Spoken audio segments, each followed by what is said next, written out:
굉장히 오늘 중요한 내용 하고 있어요. 오늘 듣고 다음 주 들어야 돼요. 그렇게 해서 우리가 어디에 서야 될지 결정해야 돼요.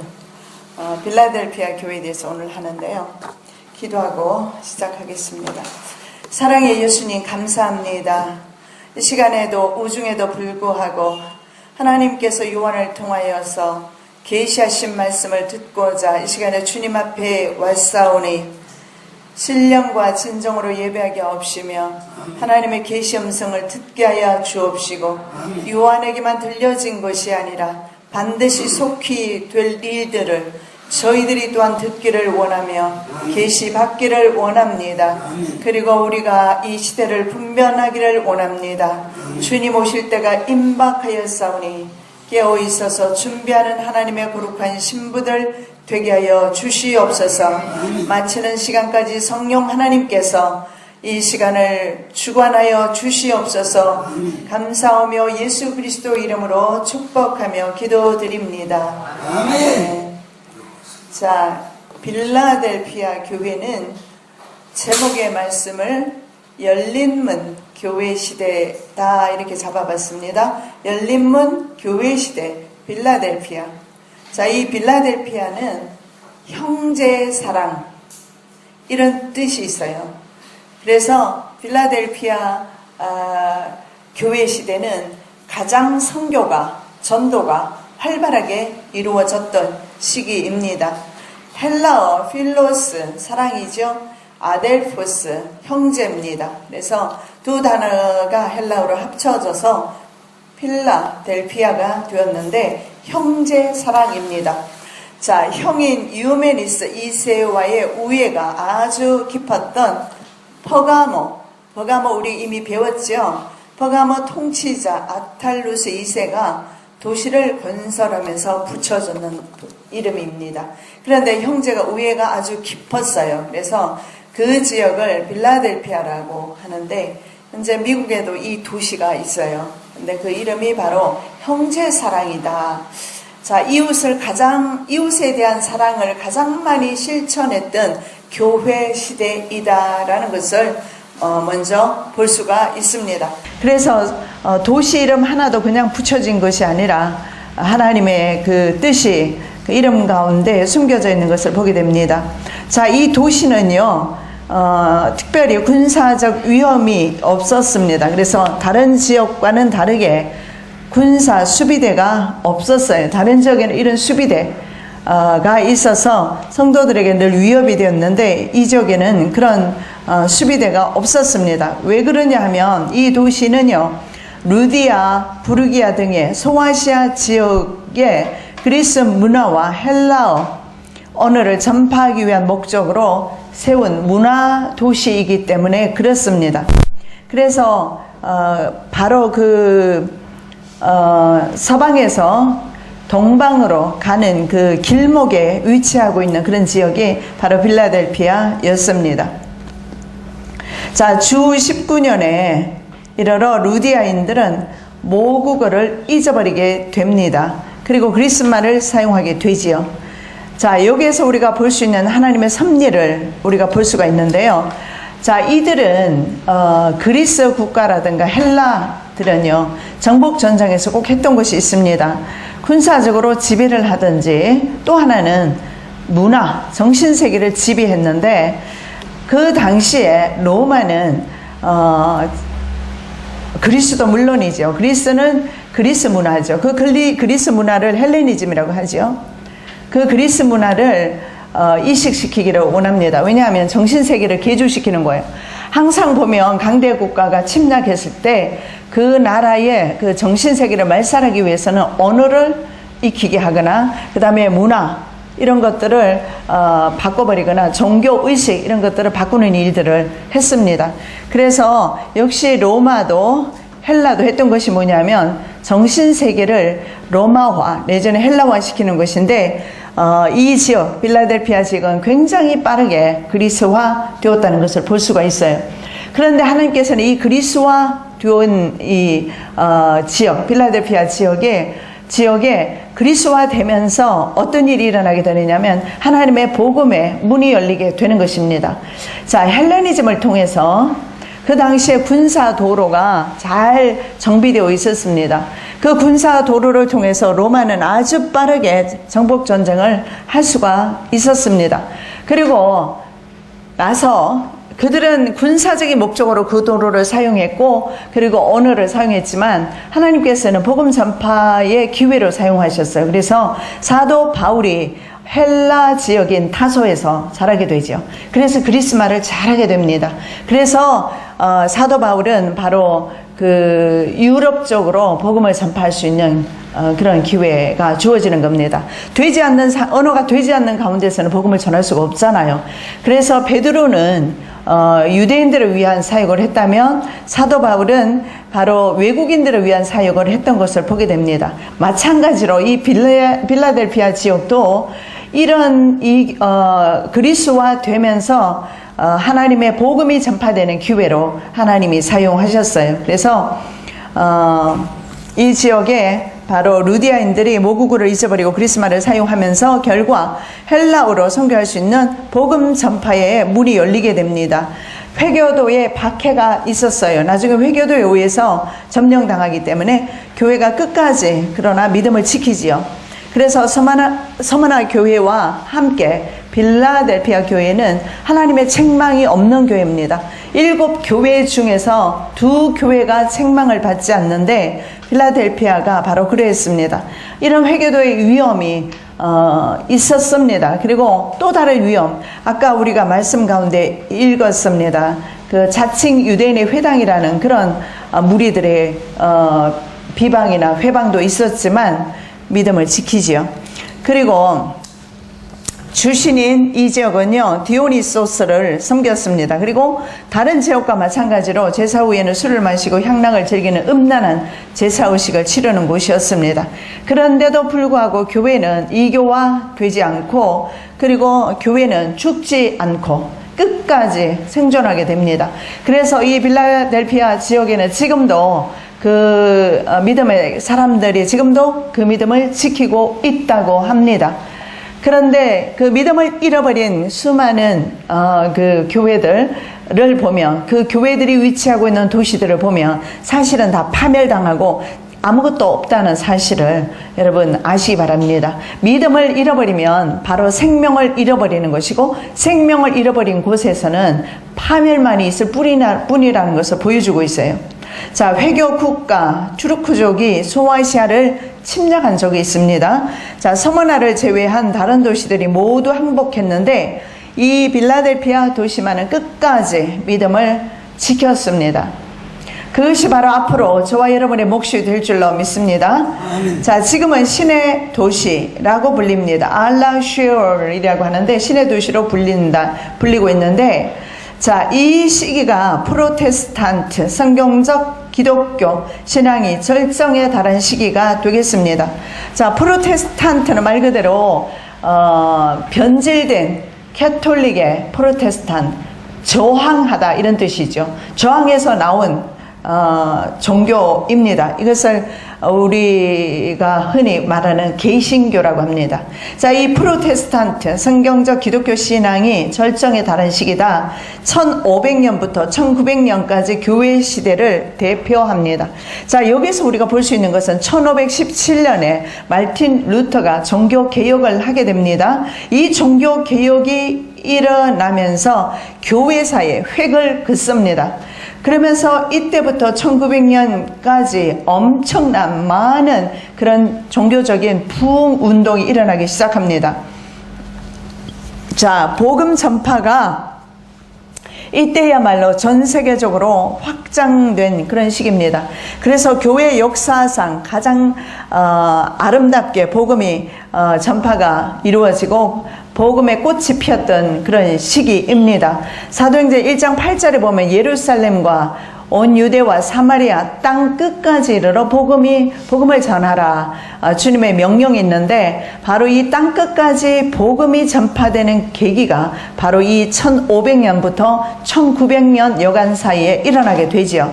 그런데 그 처음에 그 불을 붙인 것이 바로 종교 개혁이라는 것입니다. 종교가 썩었어요. 그래서 종교 개혁이 일어나는 것이 바로 1517년에 마르틴 루터가 루텐베르그 교회에 95개조 반박문을 붙이면서 종교개혁이 일어나기 시작합니다. 그리고 그것이 이제 전 세계적으로 복음이 확장되는 그런 계기가 되었습니다. 자, 종교개혁이 일어나면서 그전에는 라틴어로 성경이 되어 있어요. 그래서 일반인들은, 성도들은 성경을 접할 수가 없습니다. 그래서 수많은 성경들이 왜곡되게 해석되어서 사람들에게 말씀이 전파되어졌어요. 그래서 그 중에 하나가 매매한 것이 있죠. 그게 뭐죠? 죄를 속죄하는 면죄부를 판매하는 겁니다.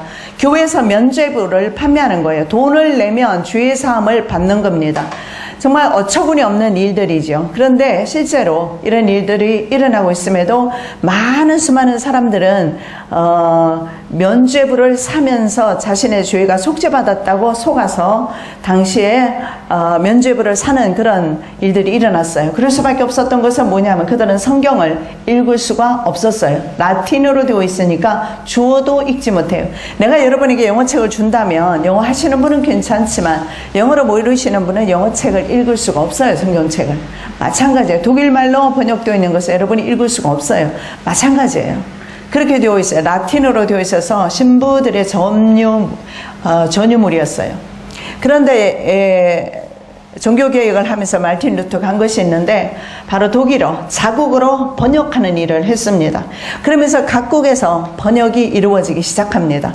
그리고 이제 영국에서 킹 제임스 버전이 번역이 되는데 이것이 가장 전 세계에 이 성경이 전파되면서 전 세계적으로 말씀이 이제 읽혀지기 시작하면서 사람들에게 계몽이 되기 시작합니다. 말씀에 대한 계몽이 이루어지면서 사람들은 그때부터 예수 믿고 그리고 변화받은 크리스찬으로 살아가기 시작합니다. 자, 그래서 이때가 교회사에서 가장 중요한 시기였다는 것을 볼 수가 있습니다. 1600년 빅토리아 여왕시대의 대영 제국에서 바로 킹 제임스 성경이 번역이 되면서 이 성경에서 수많은 1900년이 지나면서 성경이 많이 다시 번역이 되기 시작합니다. 그런데 1900년 이후에 번역이 되면서 그때부터는 이 번역에 누가 관여를 하게 되냐면 로마 가톨릭 교회가 개입을 하면서 성경을 변개하기 시작합니다. 그래서 번역된 성경 중에서 변질된 성경이 사실 많이 있어요. 하나님의 말씀은 1.1획에 틀림도 없고 오류가 없어요. 그러나 번역하는 과정에서 로마 가톨릭 교회는 성경을 변개해버렸습니다. 그래서 지금은 퀸 제임스 성경도 나왔어요. 킹이 있으니까 퀸이 있는 거죠. 그렇게 해서 그것은 제가 알기로는 일루미나티 성경이다 그렇게 보여지는데 그래서 성경 말씀을 많이 왜곡시켰어요. 그래서 예를 들어 동성애 문제라든가 이런 것들 다 변개시켜서 지금은 나올 겁니다.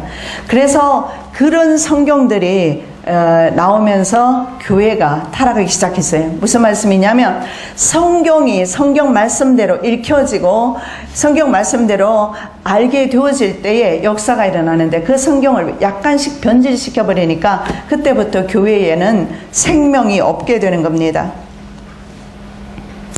자, 이 시기에 성경 번역이 이루어지고 그리고 이 성경은요, 미국만 해도 100년이 되기도 전에요. 보니까 거의 한 80개가 넘는 성경이 번역이 되었어요. 그래서 교회마다 가보면 성경책이 다 틀려요. 버전이 틀려요. 우리도 한번 보십시오. 지금 우리나라가 성경 굉장히 많이 바뀌었어요. 찬송가도 바뀌었어요. 성경도 바뀌었어요.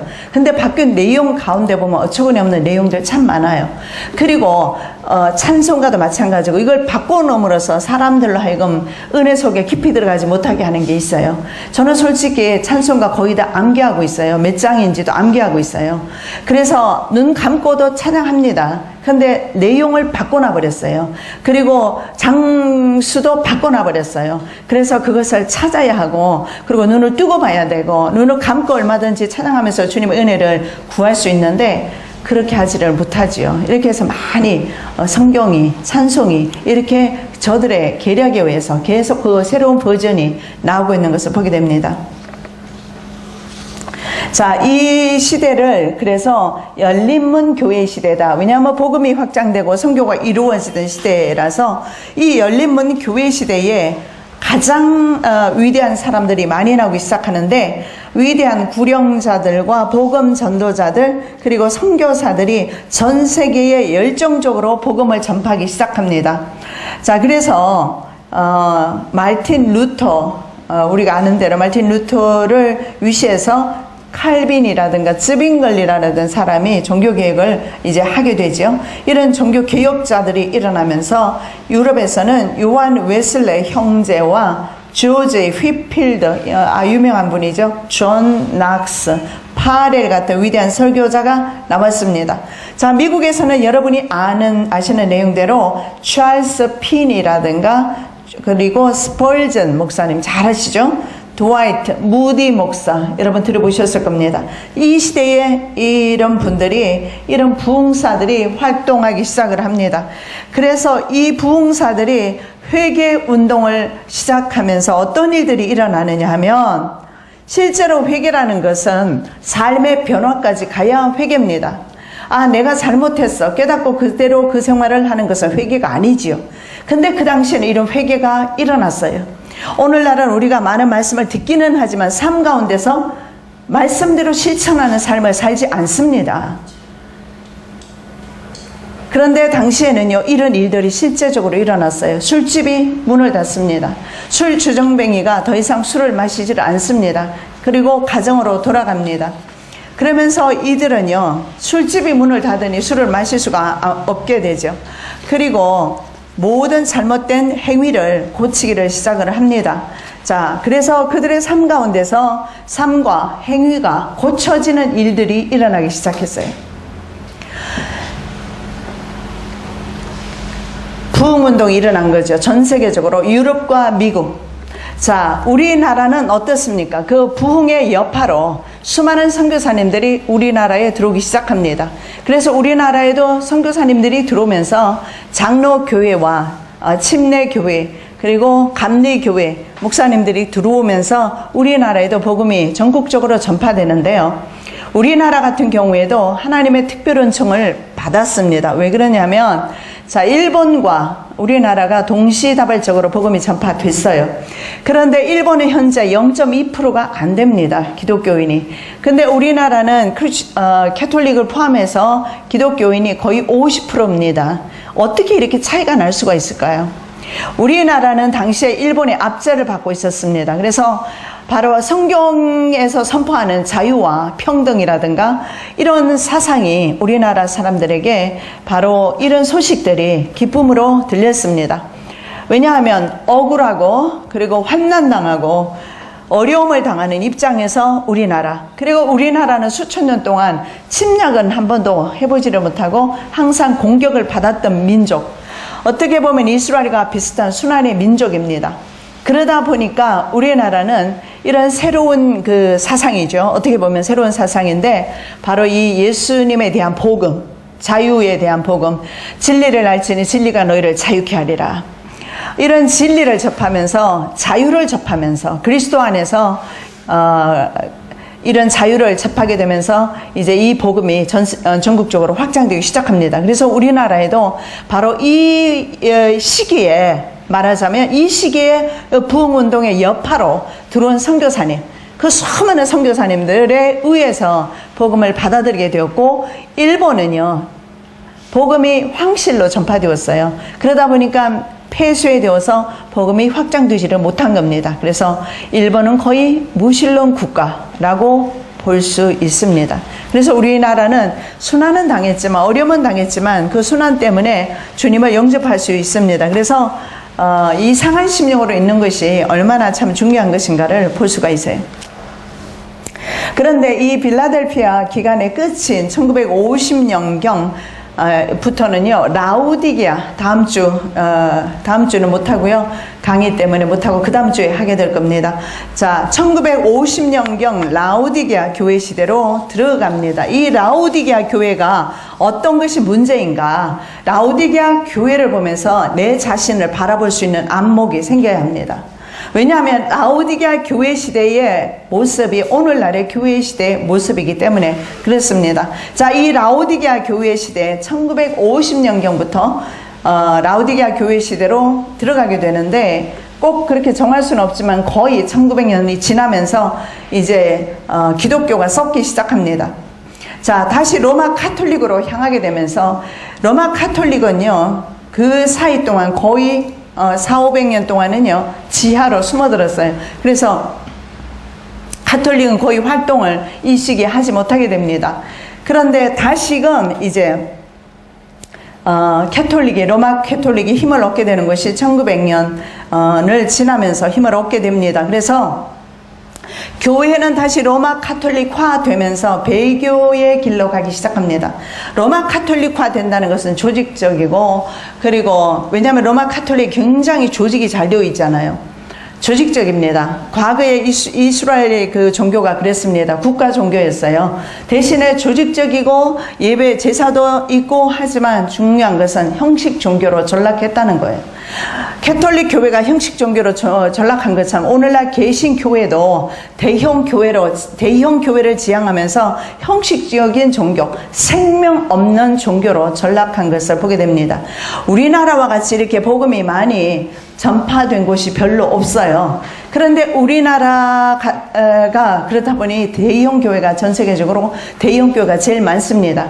그러면서 로마 교황이 우리나라에 눈을 돌리고 처음으로 우리나라를 다른 나라에 들리지 않고 우리나라를 들리는 이유가 뭐냐 하면 일본에 가지 않고 말이죠. 일본에는 성도가 없거든요. 우리나라에 계신 교도를 겨냥해서 바로 변질시키기 위해서 우리나라에 왔던 것입니다. 자, 성경이 이 시기에 병개됩니다. 성경이 계속 번역이 되죠. 번역을 할 필요가 없습니다. 그런데 계속 번역되면서 성경의 병개가 이루어지면서 교회가 미지근해지고 세속화가 급속히 이루어집니다. 미국 같은 경우에는 고등학교, 중고등학교 때 성경 공부 시간이 있어요. 근데 그걸 케네디가 폐지하면서 미국의 청년들의 상황은 말로 표현할 수가 없습니다. 그들이 얼마나 많은 문제점에 봉착했는지 알 수가 없어요. 그들에게 왜 그러냐면 말씀이 없어졌기 때문에 그래요. 그래서 마지막 때도 마찬가지입니다. 그 엘리 제사장 시대 때처럼 엘리 제사장 때는 하나님의 말씀이 없었다 그래요. No word라는 단어를 써요.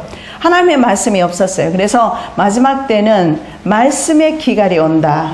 솔직히 우리가 인터넷을 뒤지면 별의별 목사님들, 훌륭한 목사님들 설교 다 들을 수 있어요. 말씀은 홍수와 같이 쏟아지지만 그러나 그 말씀은 다 변질되고 변개된 그런 말씀들이 많이 있습니다. 그러다 보니까 실제적으로 그 말씀들은 하나님의 말씀이 아니고 바로 인간의 말이 되는 겁니다. 제가 몇 번 말씀을 드렸죠. 하나님께서 그때 우리 교회에서 집회할 때 하나님께서 저에게 그런 말씀을 하셨어요. 내 종이 내 말씀을 내 강대상에서 전하는데 내 종이 아니고 내 말씀이 아니고 내 강대상이 아니다. 그리고 성도들도 마찬가지로 그렇게 말씀하셨어요. 저들은 음란하면서 성가대도 서고 앞에서 노래도 인도한다. 그래서 그들은 내 백성이 아니다. 그렇게 말씀하셨어요. 자, 성경이 말씀이 말씀대로 지켜지지 않을 때 이런 일이 일어나는 거예요. 말씀이 말씀대로 우리의 삶 가운데 역사되어져야 돼요. 읽고 지나가는 게 아니에요. 여러분 솔직히 우리 성경 테스트 하는데 이거 몰라도 관계없어요. 한 구절이라도 읽다가 부딪히고 깨닫고 회개하고 돌이키고 삶의 변화가 일어나면 성공하는 겁니다. 그런 말씀이 주어지면 그 말씀은 여러분 잊어버리지도 않아요. 왜냐하면 그 말씀이 우리의 혼과 영과 관절과 골수를 찔러 쪼개버리기 때문에 잊을 수가 없어요. 말씀 위에 서시기를 예수님의 이름으로 축복합니다. 말씀 많이 읽으시면서 말씀 읽을 때 그냥 읽고 지나가는 목적을 위해서 말씀 읽지 마시고 말씀 가운데서 주님을 경험하시기를 예수님의 이름으로 축복합니다. 자, 이 교회가 아시아 7교회가 같은 패턴으로 가고 있는 것을 보는데 에베소와 서머나는 열정이 있었어요. 그런데 버가모와 두아디라는 파멸되었습니다. 다시 빌라델피아는 열정이 다시 있죠. 복음의 열정이 있죠. 근데 라오디게아는 다시 파멸되고 정말 애석하게도 우리는 라오디게아 교회 시대에 살고 있습니다. 자, 첫 번째로 우리가 살펴볼 것은 빌라델피아 교회에 나타나시는 예수님의 모습입니다. 어떤 모습으로 나타나시는가? 예수님의 모습을 보면 그 교회에 대한 교회의 믿음의 상태, 신앙의 상태를 볼 수가 있어요. 3장 7절입니다. 빌라델비아 교회의 사자에게 편지하라. 거룩하고 진실하사 다윗의 열쇠를 가지시니 곧 열면 닫을 사람이 없고 닫으면 열 사람이 없는 그가 이르시되. 자, 여기에 말씀해 보니까 예수님의 모습이 거룩하신 분, 진실하신 분. 자, 하나님께서 원하시는 삶의 모습은 우리가 거룩하고 진실해야 한다라는 것을 볼 수가 있어요.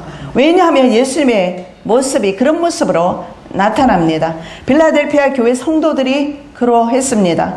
자, 거룩은 예수님의 영적 특성입니다. 하나님의 생명과 존재 그 자체가 동질입니다. 자, 하나님의 속성이 거룩인데 예수님께서 거룩하신 분으로 나타나시는 것은 하나님의 생명과 존재 그리고 그 자체가 주님 하나님과 예수께서 동질이다, 같은 분이심을 알 수가 있고, 이 거룩은 예수님과 하나님의 고유한 속성임을 볼 수가 있습니다. 하나님의 두 가지 속성이 있는데 그 중에 하나가 이 거룩함입니다. 거룩함이죠. 자, 레위기 19장 2절 말씀은 너는 이스라엘 자손의 온 회중에게 말하여 이르라. 너희는 거룩하라. 이는 나 여호와 너희 하나님이 거룩함이니라. 자, 거룩해야 된다라는 것을 교회에 보여주시는 겁니다. 자, 진실은 뭐냐 하면 거룩함에서 비롯된 어려운 행위입니다. 정말 거룩한 삶을 산다면 삶 가운데서 진실되게 살지, 거짓말하면서 부정직하게 살지 않게 됩니다. 자, 헬라어로는 이 진실에 대해서 헬라어로는 이렇게 두 가지가 있습니다. 그게 뭐냐면 알레테스 그리고 알레티노스가 있어요. 알레테스는 뭐냐 하면 주저할 것 없이 믿을 수 있는 것, 어쩌면 이 사람이 사람을 믿는 것, 부부간에 믿는 것을 말하는지 모르겠어요. 그리고 알레티노스는 몽롱하고 실지하지 않는 것, 그리고 대용품이나 모조품의 반대인 진짜, 이것은 비교되는 것이 아닙니다. 이것이 바로 알레티노스인데 예수님이 바로 알레티노스이심을 알 수가 있어요. 예수님께서는 그 세상에 그 어떤 무엇보다도 진실하신 분임을 알 수가 있습니다. 그래서 주님의 그 거룩한 속성, 진실된 속성, 그런 속성을 본받으시기를 바랍니다.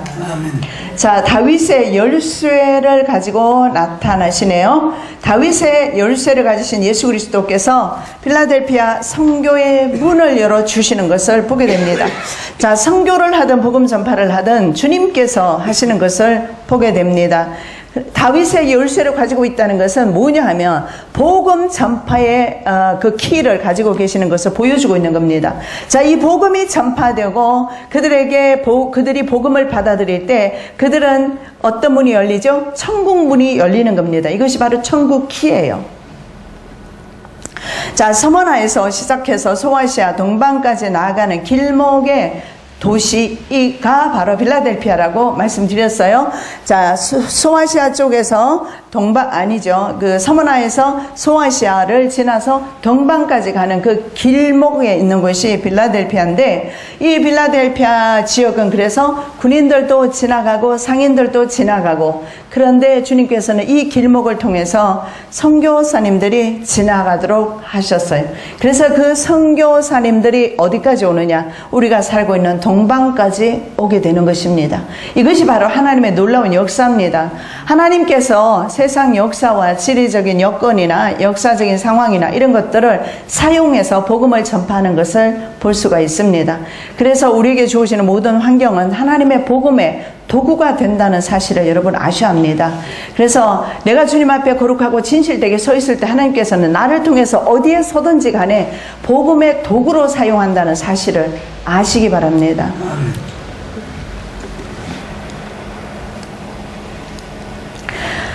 자, 3장 8절입니다. 요한계시록 3장 8절 볼지어다 내가 네 앞에 열린 문을 두었으되 능히 닫을 사람이 없으리라. 자, 주님께서 이 시대에 복음이 확장되도록 열린 문을 두었다. 자, 그 다음에 이사야 22장 22절에도 이런 말씀이 있습니다. 내가 또 다윗의 집의 열쇠를 그의 어깨에 두리니 그가 열면 닫을 자가 없겠고 닫으면 열 자가 없으리라. 자, 다윗의 집의 열쇠를 누구에게 주셨습니까? 예수 그리스도의 어깨에 두셨어요. 그래서 그가 열면 열리고 그가 닫으면 닫히는 겁니다. 자, 다른 말로 하면 주님만이 이 세상에 대한 구원과 심판의 권세를 가지고 계신다는 거예요. 다른 종교에는 그래서 구원이 없습니다. 다른 사람을 통해서는 구원이 없어요. 예수 그리스도만이 천국 가는 길을 제시합니다. 천국 문을 열어주세요. 예수 그리스도의 피의 흔적이 없이는 천국 문에 입성할 수가 없어요. 내가 삶 가운데서 예수 그리스도의 예수 그리스도의 고난의 십자가의 피의 흔적이 있어야 됩니다. 고난을 짊어지고 가야 돼요. 근데 현대인들은 이 고난 안 지죠. 왜 집니까? 살기 좋은 세상에서 내가 조금 노력하면 살만한데, 그래서 라오디게아 교회 시대가 되는 겁니다. 고난은 멀리하고 십자가는 멀리하고 영광스러운 길만 가려고 합니다. 그런데 바로 천국문에 들어갔을 때는 예수 그리스도의 십자가의 흔적이 우리 몸에 있어야 합니다. 그 피의 흔적입니다. 자, 다윗은 메시아 왕국을 가리킵니다. 다윗 왕국을 통해서 앞으로 예수 그리스도가 세계를 통치할 메시아 왕국입니다. 열쇠는 권위를 나타내죠. 아무나 못 열어요. 집 열쇠도 다른 사람이 와서 열 수는 없지 않습니까? 자기 집에 대해서 자기가 권위를 가지는 겁니다. 마찬가지로 예수 그리스도께서 only one, 한 분, 예수 그리스도께서 천국의 문 열쇠를 가질 수 있는 키를 가지고 계신다는 거예요. 예수 그리스도 외에는 구원 없습니다. 지금은 전 세계가 예수 외에도 구원이 있다고 가르치고 있습니다. 그러나 우리는 분명히 마지막 순간까지 예수 그리스도 외에는 구원이 없습니다. 지금 이라크에서는 시스, 그 회교도들이 기독교인들을 잡아 죽이는 일을 하는데, 제가 어떤 분이 보내준 것을 봤습니다. 보니까 선교사님들이 한국인도 있는 곳으로 알아요. 선교사님들이 사실은 군대도 철수하고 다 철수하는 마당에 선교사님들은 남았다고 그래요. 왜 남았냐면 그 지역에 있는 기독교인들과 함께 하기 위해서 남았다고 합니다. 그런데 군인들이 들어와서 한 명씩 찾아내면서 예수 믿으면 죽이고 안 믿으면 살려주겠다. 그러면서 부모가 보는 앞에서 아이들을 차례대로 죽이는데, 정말 감사한 것은 아이들이 한 명도 예수를 부인하지 않고 부모 앞에서 죽어갔다는 거예요. 할렐루야. 그러면서 믿음을 지키고 있다라는 거예요. 그런 대환난이 오는데도 뭡니까? 하나님께서 그들의 믿음을 지켜주신 결과입니다. 아멘. 우리도 마지막 때 어떤 환난이 온다 할지라도 주님을 부인하지 않을 것입니다. 아멘. 그렇게 되어야 합니다. 아멘. 하나님께서 천국키를 가지고 계시고 우리에게 그 천국키를 주셨기 때문에 아멘. 우리가 열고 닫는 것입니다. 교회가 바로 열고 닫는 것입니다. 아멘. 내가 부인하면 닫힙니다. 내가 부인하지 아니하면 열립니다. 아멘. 생명을 지키시기를 바랍니다. 아멘. 위기의 순간순간이 이제 굉장히 급하게 다가오고 있습니다. 그래서 깨어나셔서 이 시대를 분별하시고 믿음으로, 기도로 준비하시기를 바랍니다. 아멘. 열면 닫을 사람이 없고 닫으면 열 사람이 없습니다. 다른 어떤 종교 창시자도 위대한 사람이 있을지라도 천국 문은 열 수가 없습니다. 주님께서 허락하지 아니하시면 아무도 열 사람이 없습니다. 그 천국 길을 하나님께서는 누구인가 주고 갔습니다. 누굽니까? 베드로에게 위임을 했죠. 그래서 베드로가 일대 교황이라고 로마 카톨릭 교회는 주장을 합니다. 자, 이 말인즉슨 베드로가 바로 교회라는 겁니다. 다른 말로 하면 저와 여러분이 바로 교회라는 겁니다. 천국 길을 누구에게 주었느냐? 저와 여러분에게 주었다라는 거예요. 그래서 이웃에 대한 복음 전파를 통해서 이웃을 구원할 수 있는 그런 권리가 누구에게? 우리들에게 주어져 있어요. 그래서 내가 열어주면 그들이 들어가고 내가 닫으면 그들이 못 들어가요. 그러므로 우리는 때를 얻든지 못 얻든지 복음을 전파해야 되는 거예요. 그 중에서 어떤 누구가 하나님의 백성이 됐는지는 알 수가 없기 때문에 그렇습니다. 바로 교회에 주신 이 능력은 예수 그리스도의 십자가로서 성취된, 이 키는 예수 그리스도의 십자가로서 성취된 그런 키입니다. 천국 키지요? 이것은 바로 교회에게 주셨습니다. 자, 성경 말씀 마태복음 16장 18절 19절에 이렇게 말씀하죠. 또 내가 네게 이르노니 너는 베드로라. 내가 이 반석 위에 내 교회를 세우리니. 여기서 이 피르라는 뜻이 뭐냐면 작은 돌이라는 뜻이에요. 그래서 미국에 보면 피르라는 이름을 많이 써요. 근데 피르가 워낙 위대한 사도니까 그 이름을 쓰지, 사실은 작은 돌이다, 바로 복음을 위해서 희생하고 죽는 작은 돌이다 라는 것을 알고 그 이름을 아들에게 지어주는 사람 별로 없을 겁니다. 그런데 피르라는 뜻이 작은 돌이에요. 이 작은 돌을 내가 내 반석 위에 세우리라. 이 반석은 예수 그리스도를 가리킵니다. 예수 그리스도가 바로 내가 반석이다. 그래서 이 반석은 어떤 뜻이냐면 페트라입니다. 페트라. 이 페트라는 아주 큰 바위인데 저는 요르단에 가서 페트라 지역에 가봤어요. 정말 장관입니다. 고개를 치켜들고 한참을 올려다 봐야 되는 기암 절벽으로 그렇게 되어 있는 페트라를 봤습니다. 그걸 보면서 제가 느끼는 것이 바로 이것이 예수 그리스도이시구나. 예수 그리스도님이시구나. 예수 그리스도이시고 나는 절벽에, 그 기암 절벽에 나는 서고 보니까 아주 작은 물체에 불과해요. 그래서 이 반석 위에 내가 세워진 교회다 하는 그런 믿음이 왔었습니다. 바로 그 말씀이에요. 우리가 다시 읽겠습니다. 또 내가 내게 이르노니 너는 베드로라. 내가 이 반석 위에. 자, 우리의 믿음은 어디에? 예수 그리스도 위에 세워진 교회입니다. 내가 바로 예수 그리스도 위에 세워진 교회입니다. 음부의 권세가 이기지 못하리라. 나 때문이 아니라 반석 때문에, 반석이신 예수 그리스도 때문에 음부의 권세가 이기지 못해요. 어떤 세상이 온다 할지라도 음부의 권세가 우리를 이길 수가 없어요. 그들은 우리의 몸은 죽일지언정 영혼은 죽이지 못해요. 그래서 예수님께서 몸과 영혼을 능히 지옥에 멸하시는 하나님을 두려워해라. 주님께서 그렇게 말씀을 하십니다. 내가 천국 열쇠를 내게 주리니 내가 땅에서 무엇이든지 매면 하늘에서도 매일 것이요 내가 땅에서 무엇이든지 풀면 하늘에서도 풀리리라 하시고. 자, 바로 베드로에게 이렇게 말합니다. 이 천국 키를 준다는 것은 바로 교회를 통해서 복음이 확장되고 그리고 또 다른 사람이 천국 백성이 되는 것을 말합니다. 그래서 우리 교회에, 저와 여러분에게 하나님께서 천국 키를 주셨어요. 이 시대에는 전하십시오. 예수님 오실 때가 임박하다는 것을 전하셔야 합니다. 이 정말 복음을 전하셔야 합니다. 요한을 통해서 계시하신 말씀을 전해야 합니다. 입 다물고 있는 것은 이건 죄악입니다. 전하셔야 돼요. 듣거나 아니 듣거나 그것은 여러분의 몫이 아니에요. 전하셔야 돼요. 전하는 것은 나의 몫입니다. 자, 교회에 부여된 권한이 바로 천국 키입니다. 맬 수도 있고 풀 수도 있는데 영어에 보면 이렇게 나와 있어요. 타이. 여러분 넥타이, 목에 매는 타이예요. 넥타이, 목을 매는 거죠. 목에 맸어요. 저녁이면 풀어요. 그렇게 표현되어 있어요. 너희 교회가 땅에서 풀면 untie, 풀어요. 풀릴 것이다. 너희가 땅에서 매면 tie, 하늘에서도 매일 것이다. 이렇게 말해요. 자, 저와 여러분에 의해서 이 세상에 복음이 전파되어지고 내 가정에 복음이, 내 자녀들에게, 내 형제들에게 복음이 전파되어지고 그들이 구원받는다는 사실을 여러분 유념하시기 바랍니다. 4개 달려 있어요. 자, 그래서 이 시대가 바로 복음의 문이 열린 시대, 열린문 교회 시대.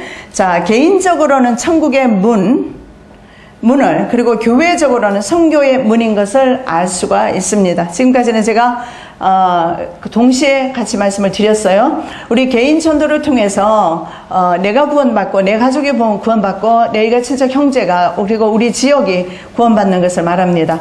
그러나 교회 차원에서 봤을 때 선교를, 세계 선교를 말한다는 것을 볼 수가 있어요. 왜냐하면 이 시대에 바로 세계 선교가 이루어졌기 때문에 그렇습니다. 자, 그러나 그것도 때가 있는 것을 볼 수가 있습니다. 문이 닫히면 그 후에는 구원의 기회가 없습니다. 마태복음 25장 11절 12절 말씀, 그 후에 남은 처녀들이 와서, 5 처녀가 되겠죠? 이르되 주여 주여 우리에게 열어주소서. 대답하여 이르되 진실로 너에게 이르노니 내가 너희를 알지 못하노라 하였었노라. 자, 하나님께서 나는 안다고 생각했는데 문제가 뭡니까? 나는 주님을 안다고 생각했는데 주님이 날 모른다고 그래요. 여러분, 성령하지 마십시오. 주님께서 못 알아보실지 몰라요. 그러나 속사람은 성령 하십시오. 괜찮아요. 성령 돼도 주님께서 기뻐하셔요. 그건 성령 돼야 돼요, 좀. 근데 오늘날은 너무나 잘못됐어요. 얼굴은 성령할 줄 알면서 그 속은 성령하지 못해요. 그 속은 깨끗하게 청소하지 못해요.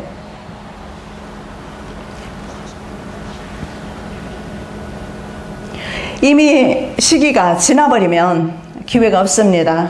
지금이 마지막으로 주어지는 복음 전파의 기회입니다. 시기입니다. 노아가 이제 홍수가 났을 때 120년 동안 사람들은 노아를 얼마나 비웃었겠습니까?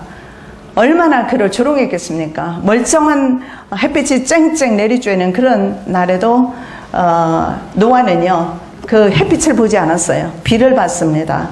오늘이 햇빛이 있지만 그러나 곧 비가 온다는 사실을 노아는 알았어요. 그래서 배를 지었습니다.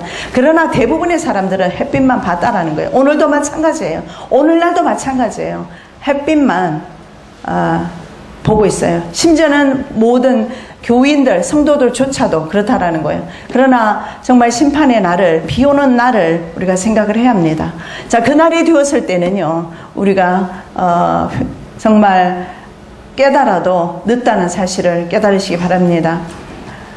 하나님께서 노아의 방주를 닫았다는 사실을 기억하시기 바랍니다. 열리지가 않죠. 자, 빌라델피아, 두 번째로 빌라델피아 교회에 대한 칭찬이 나옵니다. 3장 8절입니다. 내가 내 행위를 아노니 내가 작은 능력을 가지고도 내 말을 지키며 내 이름을 배반하지 아니하였도다. 자, 빌라델피아 교회는 작은 능력 가지고 믿음을 지킨 교회다. Little strength라고 나와 있어요. 이게 무슨 말이냐면 작은 힘, 이런 뜻이에요. 보잘것없는 힘입니다. 주변에 있는 악을, 주변에 있는 힘을 대처할 능력이 없습니다. 그리고 외관상 내세울 것이 없습니다. 경제적으로도 약합니다. 자산도 없어요. 이런 교회였습니다. 오늘날 교육자들이 꿈꾸는 그런 대형 교회의 모습은 전혀 아닌 것을 보게 됩니다. 서문학교회도 마찬가지였죠. 모략이라는 뜻이죠. 모략이라는 것은 희생당하고 핍박당하고 환난당하고 이런 서문학교회 하나님이 칭찬하셨던 것을 기억하시고, 바로 빌라델피아 교회도 그랬습니다. 작고 보잘것 없고 이런 교회를 하나님께서는 칭찬하시는 것을 봅니다. 물론 작고 보잘것 없으니까 칭찬하는 것이 아니라 우리의 믿음이 부귀의 영화를 누릴 때 믿음 지키기가 쉼이 어렵다는 것을 보게 됩니다. 그래서 사탄의 전략은 옛날에 핍박, 환난 이런 것을 주었습니다. 그 핍박을 통해서 성도들의 실족시켰는데 성도들이 실족을 안 하거든요. 그래서 그 다음부터는 마귀가 전략을 바꿨어요. 뭐냐면 아주 배 터지게 시커먹도록 주어버렸어요. 이것이 오늘날 자유주의, 자본주의 시대입니다. 그래서 정말 마귀의 그 괴계는 성공했습니다. 수많은 사람들이 하나님을 떠났고, 유럽에서는 그 아름다운 교회들이, 미국도 마찬가지예요. 텅텅 빕니다. 왜냐하면 세상이 좋기 때문에. 그리고 토양도 척박했습니다. 그런데도 이 교회는 하나님의 말씀을 붙잡았어요. 그리고 예수님의 이름을 부인하지 않았습니다. 자, 그런데 또 하나 특징이 있어요. 그게 뭐냐면 지진이 굉장히 잦았어요.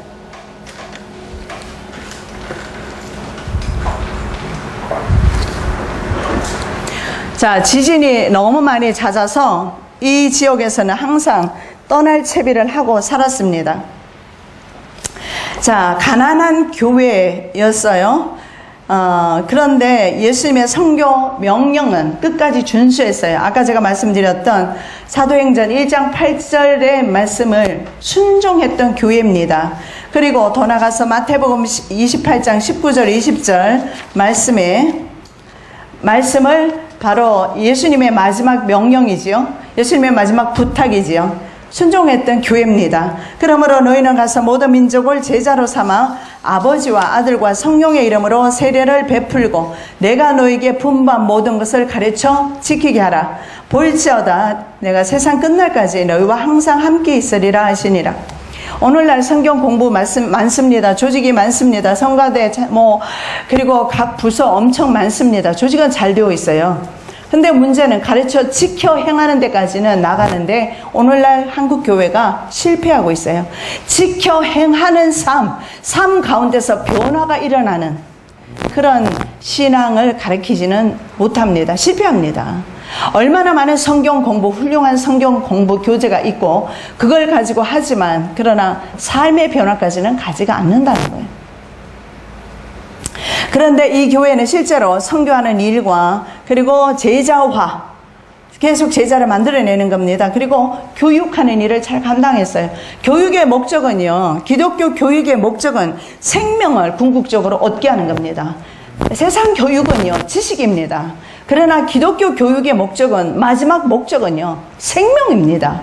근데 생명 없는 세상 교육과 똑같은 교육을 오늘날 교회에서 자녀들에게 그리고 성도들에게 하고 있습니다. 생명은 죽어가는데도 말이죠. 생명은. 저는 제 딸에게 하나님께서 그 이틀 동안 주셨던 것이 생명이라는 단어였어요. 계속해서. 주님이 없다는 겁니다. 생명, 물질을 쫓아가기 때문에 물질 때문에 어쩔 수 없는 미국 구조가 그래요. 페이먼이라는 것은 매달 돈을 내야 되는 집값이나 뭐 자동차 세나 이런 걸 내야 되는 페이먼 때문에 어쩔 수 없이 돈을 벌어야 되고 시간이 없고 쫓기고 그러다 보니까 주님과 깊은 관계를 가질 수가 없는 거예요. 예배도 있어요. 큐티도 있어요. 그런데도 불구하고 주님께서는 저에게 무슨 말씀을 하시냐면 저희 딸의 가정에 생명 없다. 그렇게 단정을 지으셨어요. 전 너무 놀랐어요. 그래도 믿고 있었는데 생명 없다니요. 생명이 없다니요. 그렇다면 주님은 어떻게 생명을 얻습니까? 어제도 제가 말씀드렸지만 우리가 생명 얻는 법 모릅니까? 성경 공부 안 했습니까? 설교 안 들었습니까? 다 알고 있어요. 그런데도 왜 우리의 삶 가운데 생명이 없느냐는 거예요. 그래서 제가 주님 어떻게 하면 생명 얻습니까? 나하고 교제해야 된다. 그런데 많은 사람들이 주님과 교제하는 것처럼 착각하고 있지만 교제를 하지 않는다는 거예요. 주님과 대화를 하지 않는다는 거예요.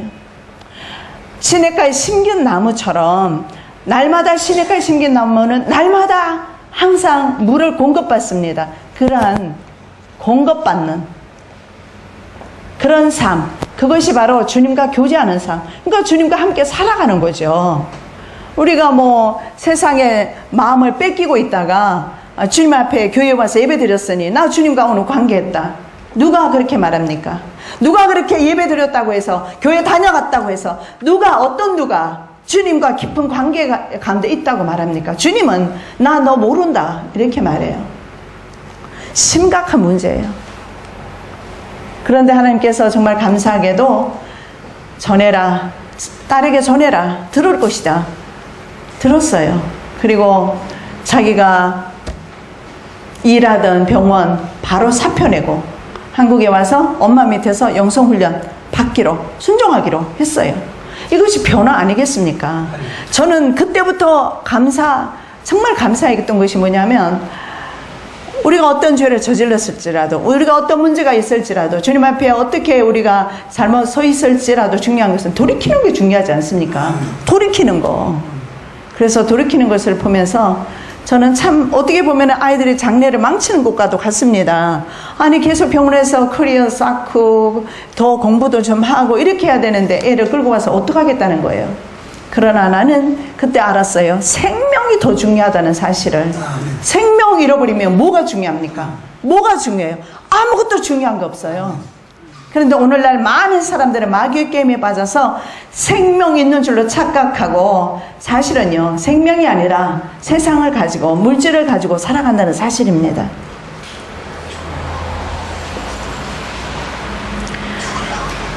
에베소 교회에서는 니골라 당이 있었어요. 버가모 교회에는 발람의 교훈이 있었고 두아디라 교회에는 이세벨의 유혹 등이 있었어요. 그래서 배교의 위험이 있었습니다.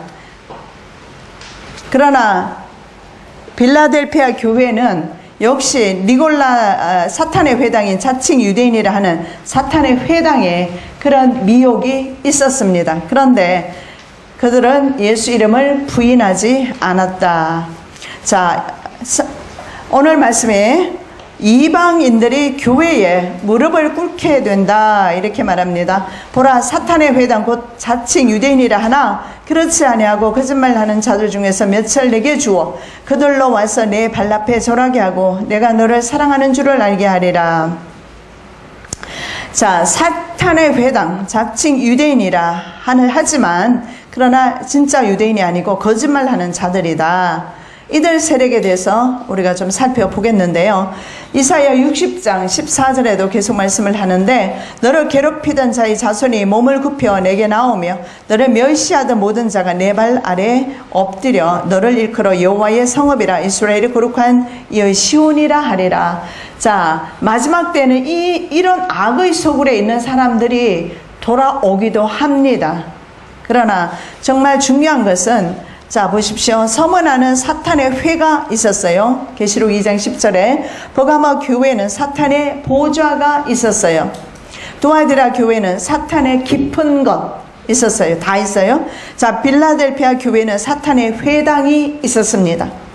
자, 에베소 교회와 서문화 그리고 버가모 교회는 니골라당의 행위와 교훈으로 부패했습니다. 자, 똑같은 그런 미혹이 있었는데 부패한 교회가 있는가 하면 그것을 이기고 부패되지 않고 생명을 예수 그리스도의 생명을 부여잡고 승리한 교회가 있습니다. 서문화와 빌라델피아 교회이죠.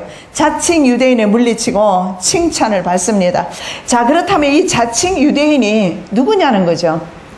이 자칭 유대인을 로마 카톨릭으로 볼 수도 있습니다. 자, 자칭이라는 것은 그 자신의 이런 것입니다. 무슨 말이냐면 신앙이 하나님을 위한 것이 아니라 자신의 영광을 위한 신앙인 것을 보게 됩니다. 로마 카톨릭 교회가 그 영광이 극에 달했습니다. 그리고 교황은 바로 하나님의 자리에 앉았습니다. 그래서 사람을 죽이고 살리고 하는 일까지도 했었습니다. 그리고 심지어는 유럽의 황제의 목을 떼기도 하고 붙이기도 하는 그래서 권력의 최정상에 있었던 그런 로마 가톨릭 교회를 볼 수가 있습니다. 자, 그런데 개혁 교회 시대가 바로 빌라델피아 교회 시대죠. 아까 말씀드렸던 1500년부터 1900년 400년 기간이죠. 로마 바티칸은 지하로 숨었습니다. 그러다가 1930년 이후로 로마 카톨릭은 다시 등장해서 지금은 어떻습니까? 전 세계적으로 힘을 얻기 시작하면서 예수회를 통해서 전 세계적인 권력과 손에 손을 잡고 권력 기관으로 등장했습니다. 그래서 지금은 전 세계적으로 금송아지 우상 숭배인 종교 단일화 작업을 주도하고 있습니다. 그래서 사탄의 회당으로 표현되고 있습니다. 여러분, 로마 카톨릭 바티칸이죠. 그 바티칸을 바로 사탄의 회당이라 볼 수가 있습니다. 사탄의 회당. 자, 그들은 땅에 가증한 것들로 말미암아 가증한 것이라고 그렇게 표현돼요. 왜냐하면 우상을 가증한 것이라고 성경에는 표현합니다. 그래서 바로 이 로마 카톨릭은 우상 숭배 집단임을 성경에서 보여주고 있어요. 자, 우상 숭배 집단이라는 것은 우상이라는 뜻입니다. 그래서 분명히 성경에서는 하나님과 관계없는, 그래서 자칭이라는 말을 써요. of himself 이런 말을 쓰는데, 스스로 하나님의 예배가 있지만은, 그러나 하나님을 위한 예배가 아니고 자신을 위한 예배를 주도합니다. 자, 계시록 17장을 음녀장이라고 하는데 보통은 로마 카톨릭으로 봅니다. 자, 보겠습니다. 또 7 대접을 가진 7 천사 중 하나가 와서 내게 말하여 이르되 이리로 오라. 많은 물 위에 앉은 큰 음녀가 받을 심판을 내게 보이리라. 땅의 임금들도 그와 더불어 음행하였고, 자, 서로 종교와 그리고 정치가 유착된 것을 보게 됩니다. 땅의 임금들도 그와 더불어 음행한다. 땅에 사는 자들도 그 음행의 포도주에 취하였다 하고 곧 성령으로 나를 데리고 광야로 가니라. 내가 보니 여자가, 성경에서 여자는 교회지요. 붉은빛 짐승, 이 붉은빛 짐승은 이미 여러분 아시죠? 다니엘서 끝났으니까. 어디에 나옵니까? 다니엘서 7장에 4마리 짐승이 나옵니다. 4번째 짐승이 7머리 10뿔 짐승입니다. 이 짐승을 탔다라는 것은 7머리 10뿔 짐승은 세상 권력을 가리킵니다. 세상 권력을 타고 종교적인 의무를 감당하는 겁니다. 그래서 로마 카톨릭으로 볼 수 있습니다.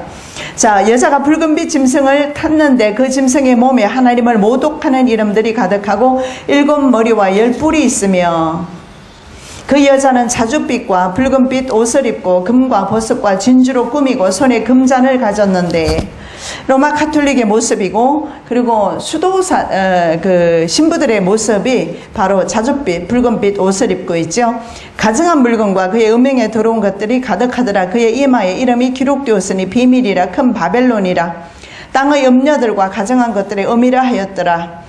또 내가 보면, 여기 보면 가증한 것들의 음이라고 그랬죠. 그래서 종교 개혁을 주도하고 있는 겁니다. 가증한 것들은 세계에 있는 우상 숭배자들입니다. 다른 종교죠. 이 종교를 리드하고 있습니다. 어미입니다. 또 내가 보면 이 여자가 성도들의 피와 예수의 증인들의 피에 취한지라. 이미 이런 일은 예수회를 통해서 수세기 동안 저질러져 왔어요. 숨어서 수많은 선교사님들과 수많은 주의 종들과 수많은 정치 리더들을 이들은 숨어서 암살하는 일을 예수회에서 그동안 해왔습니다. 이 말씀이 성취가 이루어지고 앞으로도 이 일을 하게 될 겁니다. 그래서 결국은 기독교를 탄압하는 것이 정치 권력도 있지만 교회가 교회를 탄압하게 될 것입니다. 내가 그 여자를 보고 놀랍게 여기고 크게 놀랍게 여기니 천사가 이르되 왜 놀랍게 여기느냐. 내가 여자와 그가 탄 7머리와 10뿔 가진 짐승의 비밀을 내게 이르리라. 내가 본 짐승은 전에 있었다가 지금은 없으나 장차 무저갱이로부터 올라와 멸망으로 들어갈 자니 땅에 사는 자들로서 창세 이후로 그 이름이 생명책에 기록되지 못한 자들이 이전에 있었다가 지금은 없으나 장차 나올 짐승을 보고 놀랍게 여기리라. 지혜 있는 뜻이 여기 있으니 그 7머리는 여자가 앉은 7산이요. 자, 정치와 종교가 연합해서 배교하는 일을 하고 있습니다. 가증한 것들의 어미 바로 로마 카톨릭이에요. 자칭 유대인 로마 카톨릭, 성경을 변개하는 일을 1884년부터 해왔습니다. 그래서 이것을 사탄의 회당, 바로 바티칸이 사탄의 회당입니다. 그럼에도 불구하고 이들 가운데서도 개종하는 자가 있습니다. 왜냐하면 몇 사람을 내가 너에게 주겠다 이렇게 말씀을 하고 있어요. 자, 빌라델피아 교회 주시는 약속이 있습니다. 믿음 지킨 빌라델피아 교회 주는 약속은 뭘까요? 자, 3장 10절에서 12절 말씀. 내가 나의 인내의 말씀을 지켰은즉 내가 또한 너를 지켜 시험의 때를 면하게 하리니 이는 장차 온 세상에 임하여 땅에 구하는 자들을 시험할 때라. 내가 속히 오리니 내가 가진 것을 굳게 잡아 아무도 네 멸류관을 빼앗지 못하게 하라. 이기는 자는 네 하나님의 성전에 기둥이 되게 하리니 그가 결코 다시 나가지 아니하리라. 내가 하나님의 이름과 하나님의 성 곧 하늘에서 내 하나님께로부터 내려오는 새 예루살렘의 이름과 나의 새 이름을 그 위에 기록하리라. 자, 약속을 주시는 이유는 인내의 말씀을 지켰기 때문에 그렇습니다. 자, 인내의 말씀은 인내하라고 가르치신 그리스도의 말씀, 또는 재림을 인내하면서 기다리라는 말씀, 또는 인내하신 그리스도를 본받으라는 말씀 등의 여러 가지 견해가 있습니다. 자, 결론적으로 이 말씀은 끝까지 인내, 믿음으로 살라라는 것입니다. 환란이 오지 않든 중요한 것은 인내하라는 겁니다. 그래서 로마서 5장 4절에서 인내는 연단은 소망을 이루는 줄 알미로다. 이 소망은 바로 천국의 소망입니다. 자, 그리고 오늘 말씀에서 약속을 주시는데 첫째로 필라델피아 교회 주시는 약속인데요. 첫째로 시험의 때를 면하게 해주신다. 정말 중요한 말씀입니다. 자, 표준 신약 전서에는 이렇게 말합니다. 땅에 살고 있는 자들을 시험하려고 온 세계에 닥칠 시련의 때에 너를 지킬 것이다. 공동 번역은 이렇게 말합니다. 이 세상에 사는 사람들을 시험하기 위하여 앞으로 온 세계에 환난이 닥쳐올 때에 나는 너를 보호해 주겠다. 현대어 성경, 그러므로 나는 이 세상에 살고 있는 모든 인간을 시험하기 위하여 닥쳐올 큰 재난과 시련의 때에 너를 보호해 주겠다. 자, 여기에서 보는 것은 환난의 때를 지켜주시겠다는 약속인 것을 보게 됩니다. 자, 여기에서 환난 전 휴거설을 주장하는 것이 환난 휴거설이 지지를 받지 못하는 것을 보게 됩니다. 왜냐하면 계속해서 주시는 말씀이 뭡니까? 내가 너를 환난의 때, 이 대환난의 때 너의 믿음을 지켜주겠다는 거예요. 너의 집과 너의 돈과 너의 세상 물질 지켜주겠다는 그런 약속이 아니지요. 너의 믿음을 지켜주겠다. 너의 생명을 보존해주겠다. 이 약속의 말씀을 주고 있습니다. 그래서 환난 전에 휴거된다는 것은 아주 위험한 것을 보게 되는데, 왜냐하면 환난에 우리는 믿음 생활 잘하다가 환난 전에 휴거될 거야 하고 신앙을 안일하게 살도록 미혹하기 때문에 그렇습니다. 자, 요한계시록을 보면 요한계시록의 기록 목적이 뭐냐 하면, 자, 환난 가운데서 성도들이 믿음 지키게 하는 것이 요한계시록의 기록 목적입니다. 환난선 휴거설을 통해서 사람들의 믿음이 오히려 안일하게 만들지 않는다는 겁니다. 자, 그래서 요한은 기록 목적을 밝힐 때 환난의 때, 왜냐하면 요한 공동체가 굉장히 로마 권력의 위협 속에서 살벌하게 살아가야 했습니다. 그렇기 때문에 기록 목적은 그들을 위로하는 것이었어요. 그래서 1차적으로 로마 권력에 희생당하는 요한 공동체를 격려하기 위해서, 그 다음에 2차적으로는 전 세계에 임하게 되는 세계 권력 기관에 의해서 핍박당하게 될 정말 성도들에게 위로를 주기 위해서, 그리고 미리 계시의 말씀, 하나님께서 미리 계시하는 겁니다. 그 계시하시기 위해서 요한계시록을 기록하게 한 것입니다. 자, 그래서 오늘 아까 읽은 말씀 가운데서 이 시험의 때에 대해서 말씀을 하고 있는데, 이 시험이라는 것이 두 가지가 있어요. 성경마다 좀 다르게 해석되고 있는데, 어떤 것은 temptation, 어떤 것은 test 이렇게 나와 있어요. temptation과 test는 달라요. test는 연단이라는 말을 쓰지요. 하나님께서는 우리를 연단시켜요, 환난 가운데서. 그래서 같은 뜻임을 알 수가 있어요. 테스트나 temptation이나 같아요. 어떻게 보면. 왜 그러냐 하면 성경은요 이렇게 막 바꿔놨기 때문에 헷갈리도록 만들어놨어요. 그런데 왜 그러냐 하면 그때는 마귀가 사람들을 유혹해요. 하나님으로부터 떨어지도록. 그런데 하나님께서는 그때야말로 믿음을 지키는가 안 지키는가 테스트하는 중이세요. 이해가 되시죠? 마귀는 우리를 할 수 있으면 믿음으로부터 이탈시켜서 지옥 백성 만들려 하지만, 하나님께서는 그 기간 동안 믿음을 지키는지 안 지키는지 연단하신다는 겁니다. 자, 그리고 주님께서 그런데 시험의 때를 면하게 해주실 것이다. 마귀의 시험이라고만 보지 마십시오. 이 환난이 하나님이 주시는 겁니다. 하나님이 주시는 이유는 정금 성도를 골라내기 위해서 주시는 거예요. 그래서 시험의 때를 면하게 해주신다. 마지막까지 믿음을 지킬 수 있도록, 그 아이들이, 철부지 아이들이 예수 부인하지 않고 죽을 수 있도록 주님께서 그 생명을 보존해 주신 겁니다. 마찬가지로 저와 여러분들도 하나님께서 바로 이 시련의 때를 면하게 해주시죠. 말씀을 지키도록 해주신다, 이 말입니다. 두 번째로 주님께서 속히 오신다 약속하고 있어요. 계시록 22장 7절 12절 보라 내가 속히 오리니, 22장 20절 내가 진실로 속히 오리라. 자, 이 속히 오신다는 말씀은 계시록의 사실은 굉장히 중심 사상이에요. 여러분 생각해 보십시오. 환난 가운데 있을 때 얼마나 어렵겠습니까? 그때 주님의 이 말씀만큼 위로되는 것이 없을 겁니다. 주님이 속히 오신다. 그런데 이 속히 오신다는 뜻에서 두 가지로 볼 수 있는 것은, 첫째는 회개하지 않는 사람들은 심판하러 오시는 심판장으로 오신다는 거예요. 무서운 주님이세요. 그래서 마지막 때는 철저한 권세를 가지고 올 것이다, 이렇게 말씀하고 있어요. 그러나 환난 당하는 성도들을 구원하고 위로하고 승리하도록 이끌기 위해서 주님께서 속히 오시겠다고 약속하고 계십니다. 그래서 이런 약속은 계시록 1장에서부터 계속 계시되고 있는데, 순교 시대에 살고 있었던 요한 공동체에게 보내는 예수님의 사랑과 위로의 편지가 바로 계시록입니다. 그래서 계시록은 우리가 생각하는 것처럼 그렇게 무서운 책이 아니라 바로 신부를 맞이하러 오겠다는 약속의 편지입니다. 그러나 세상은 약속을 받지 않는, 이 계시 음성을 듣지 않는 그런 사람들에게는 심판장으로 오신다는 것입니다. 그래서 1장에 보면 예수 그리스도의 모습과 천상세계를 계시하시면서 순교 성도를 위로하고 계시는 것을 보게 됩니다. 내가 볼 때에 그의 발 아래 엎드려져 죽은 자같이 되며 그가 오른손을 내게 얹고 이르시되 두려워하지 말라. 나는 처음이요 마지막이니.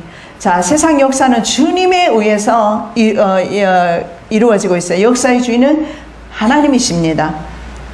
그것을 상기시켜줘요. 끝이 있다. 곧 살아있는 자라.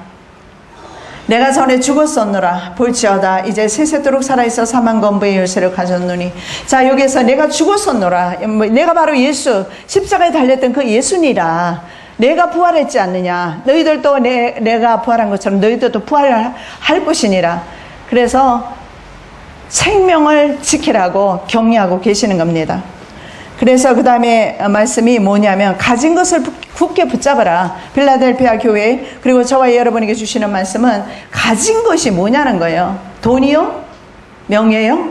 아닙니다. 믿음이지요. 예수 그리스도에 대한 믿음과 하나님의 말씀에 순종하는 삶이지요. 붙잡으라는 거예요. 빼앗기지 말라는 거예요. 면류관과 보상도 빼앗길 수 있다는 것을 볼 수가 있습니다. 왜냐하면 가진 것을 붙잡아라. 그리고 성전에, 하나님의 성전에 기둥이 되게 해주시겠다. 이런 모든 환난 가운데서 벗어나게 해주시고, 그 다음에 두 번째로 하나님의 성전에 기둥이 되게 해주시겠다.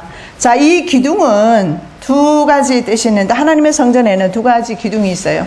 두 개의 기둥이 있었어요. 그것이 바로 보아스와 야긴인데, 야긴은 그가 세우리라 하는 뜻이 있고, 보아스는 그 안에 힘이 있느니라. 자, 여기서 볼 수 있는 것은, 보아스와 야긴의 두 기둥에서 볼 수 있는 것은 바로 굳건함과 영원성입니다. 그가 세운다. 역사의 주인이 바로 하나님이시다.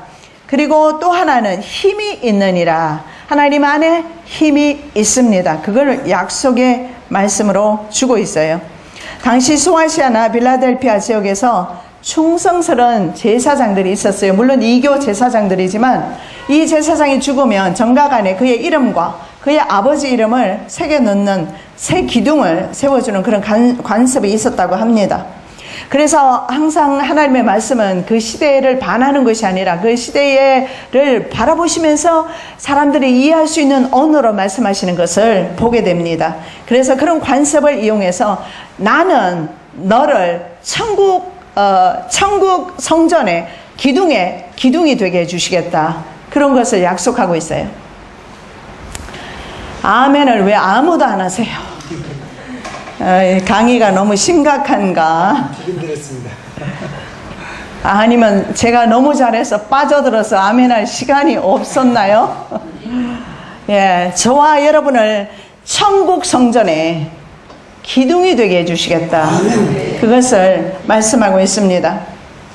자, 그 다음에 세 번째로 주시는 약속이 있어요. 결코 너희들이 나가지 않으리라.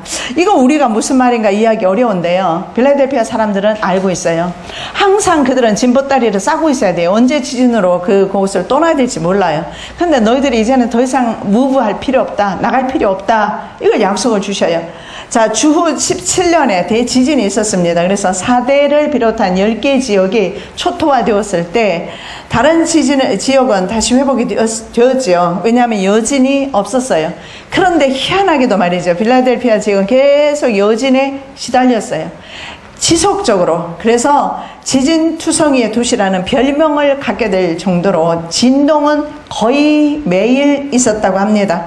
그래서 집안에 틈이 생기기 시작하고 도시 한쪽은 떨어져 나가고 그러다 나가는 그런 지진대에 살고 있다 보니까 사람들은 도시보다는 산속이나 움막치고 살다가 여차하면 보따리 사서 이동하는 식으로 불안정한 삶을 많이 살았다라는 거예요.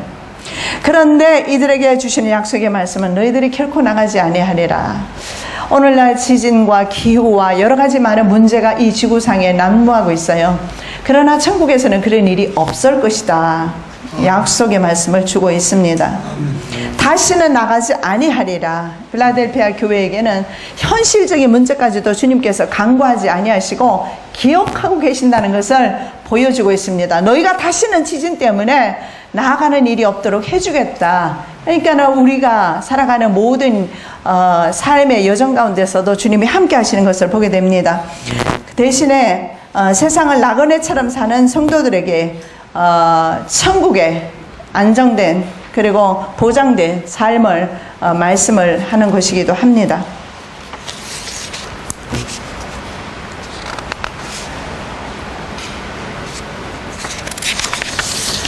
자, 네 번째로 하나님의 이름과 새 예루살렘의 이름 그리고 예수 그리스도의 이름을 말씀을 지킨 사람들을 말씀을 지킨 사람들의 이름을 기록을 해 주십니다.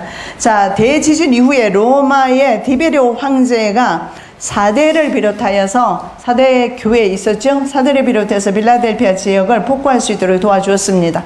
그러자 주민들이 너무나 고마워서 가이사의 새 도시, 자, 이 도시는 디베리오 황제의 도시입니다 하는 뜻으로 가이사의 새 도시란 뜻으로 네오 가이사라는 이름으로 바꿨어요. 필라델피아를.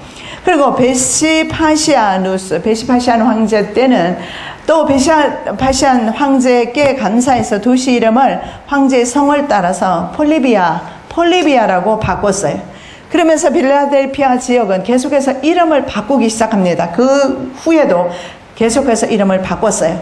그런데 새 이름을 기록해 주신다는 것은 역시 불안정해서 정치인이 바뀔 때마다 이름이 바뀌어지는 불안정한 도시 이름에서 우리가 볼 수 있듯이 그 사람들은 알 수가 있었던 것이 하나님께서 바로 저희들에게 새 이름, 영원히 바뀌지 아니하는 그런 새 이름을 주시겠다는 것이 얼마나 귀한 약속임을 저들은 알고 있습니다. 바로 이러한 새 이름은 천국의 새 이름이에요. 저와 여러분이 천국 갔을 때 주어지는 새 이름. 여러분 이름 마음에 안 드는 이름 많죠. 저는 고등학교 거의 대학 들어갔을 때도 마찬가지고 내 이름이 참 마음에 안 들었어요. 초등학교 때 제일 친하게 지냈던 친구가 있어요. 칠공주, 딸이 7이고 아들이 5인가요? 5부자. 그래서 이 이름도 잊어버리지 않아요. 이름은 이순자. 어젠가 어떻게 통화를 했어요. 나 이순자야. 나 깜짝 놀랐어요. 어떻게 알았냐니까 영상을 보는데 얼굴은 잘 기억 못하죠. 초등학교 때니까. 그런데 이름을 보니까 너무 특이하다는 거예요. 이름은 지구상에 그 이름이 하나밖에 없지 않느냐는 거예요. 그래서 이름이 맞는데 그래서 얼굴을 보니까 얼굴이 맞는 것 같아서 전화했다고. 내가 물었어요. 교회 나가? 여호와 증인 연구하다가 여호와 증인으로 갔답니다. 그래서 만나자고 하는데 만날 친구니까 만나야 되겠죠.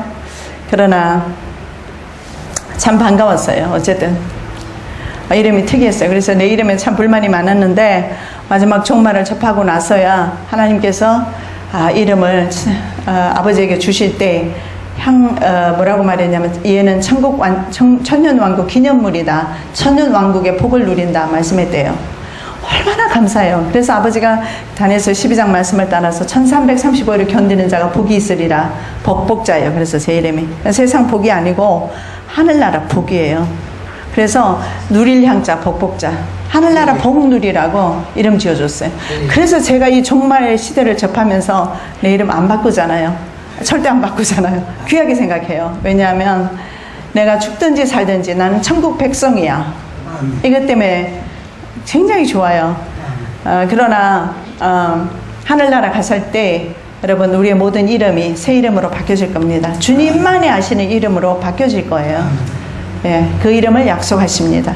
이 이름을 계속 바꿔야 하는 그런 운명이 있었던 빌라델피아 교인들에게, 도시 사람들에게 있어서 교인들에게 주시는 새 이름, 이것은 그들에게는 소망입니다. 영원히 바뀌지 않는 소망, 새 이름. 그 새 이름이 이미 새 집이 또 성전의 기둥으로 하나님께서 저와 여러분을 사용하실 줄로 믿습니다. 아멘. 자, 고대로부터 지금까지 사람들은 자기의 소유의 이름을 쓰거나 인장을 찍습니다. 그렇죠? 하나님께서 직접 바로 이름을 주셨다는 것은 뭐냐 하면, 하나님께서 새 이름을 주신다는 것은 하나님의 소유라는 겁니다. 사탄의 소유가 아니고 하나님의 소유라는 거예요. 하나님의 소유라는 뜻으로 새 이름을 주시겠다, 그렇게 약속하고 있습니다. 자, 그리스도의 이름은 그리스도의 성품을 나타냅니다. 맞죠? 예수, 죄에서 백성을 구원한다. 구원자라는 뜻이에요. 예수. 구원자로 오셨잖아요. 마찬가지로 저와 여러분에게 천국 백성의 이름을, 새 이름을 주실 겁니다. 자, 이 이름은 영원한 새 이름으로서 신천신지 새로운 도성에서 우리에게 주어지는 이름이 될 것입니다. 자, 비진리로 이질화된 버가모 교회와 상업화된 음녀교회, 두아디라 교회 등과는 다른 새 예루살렘은 심판 이후에 신천신지의 도성으로 어린 양의 신부를 뜻합니다. 자, 여기에 새 이름이 주어지는데요.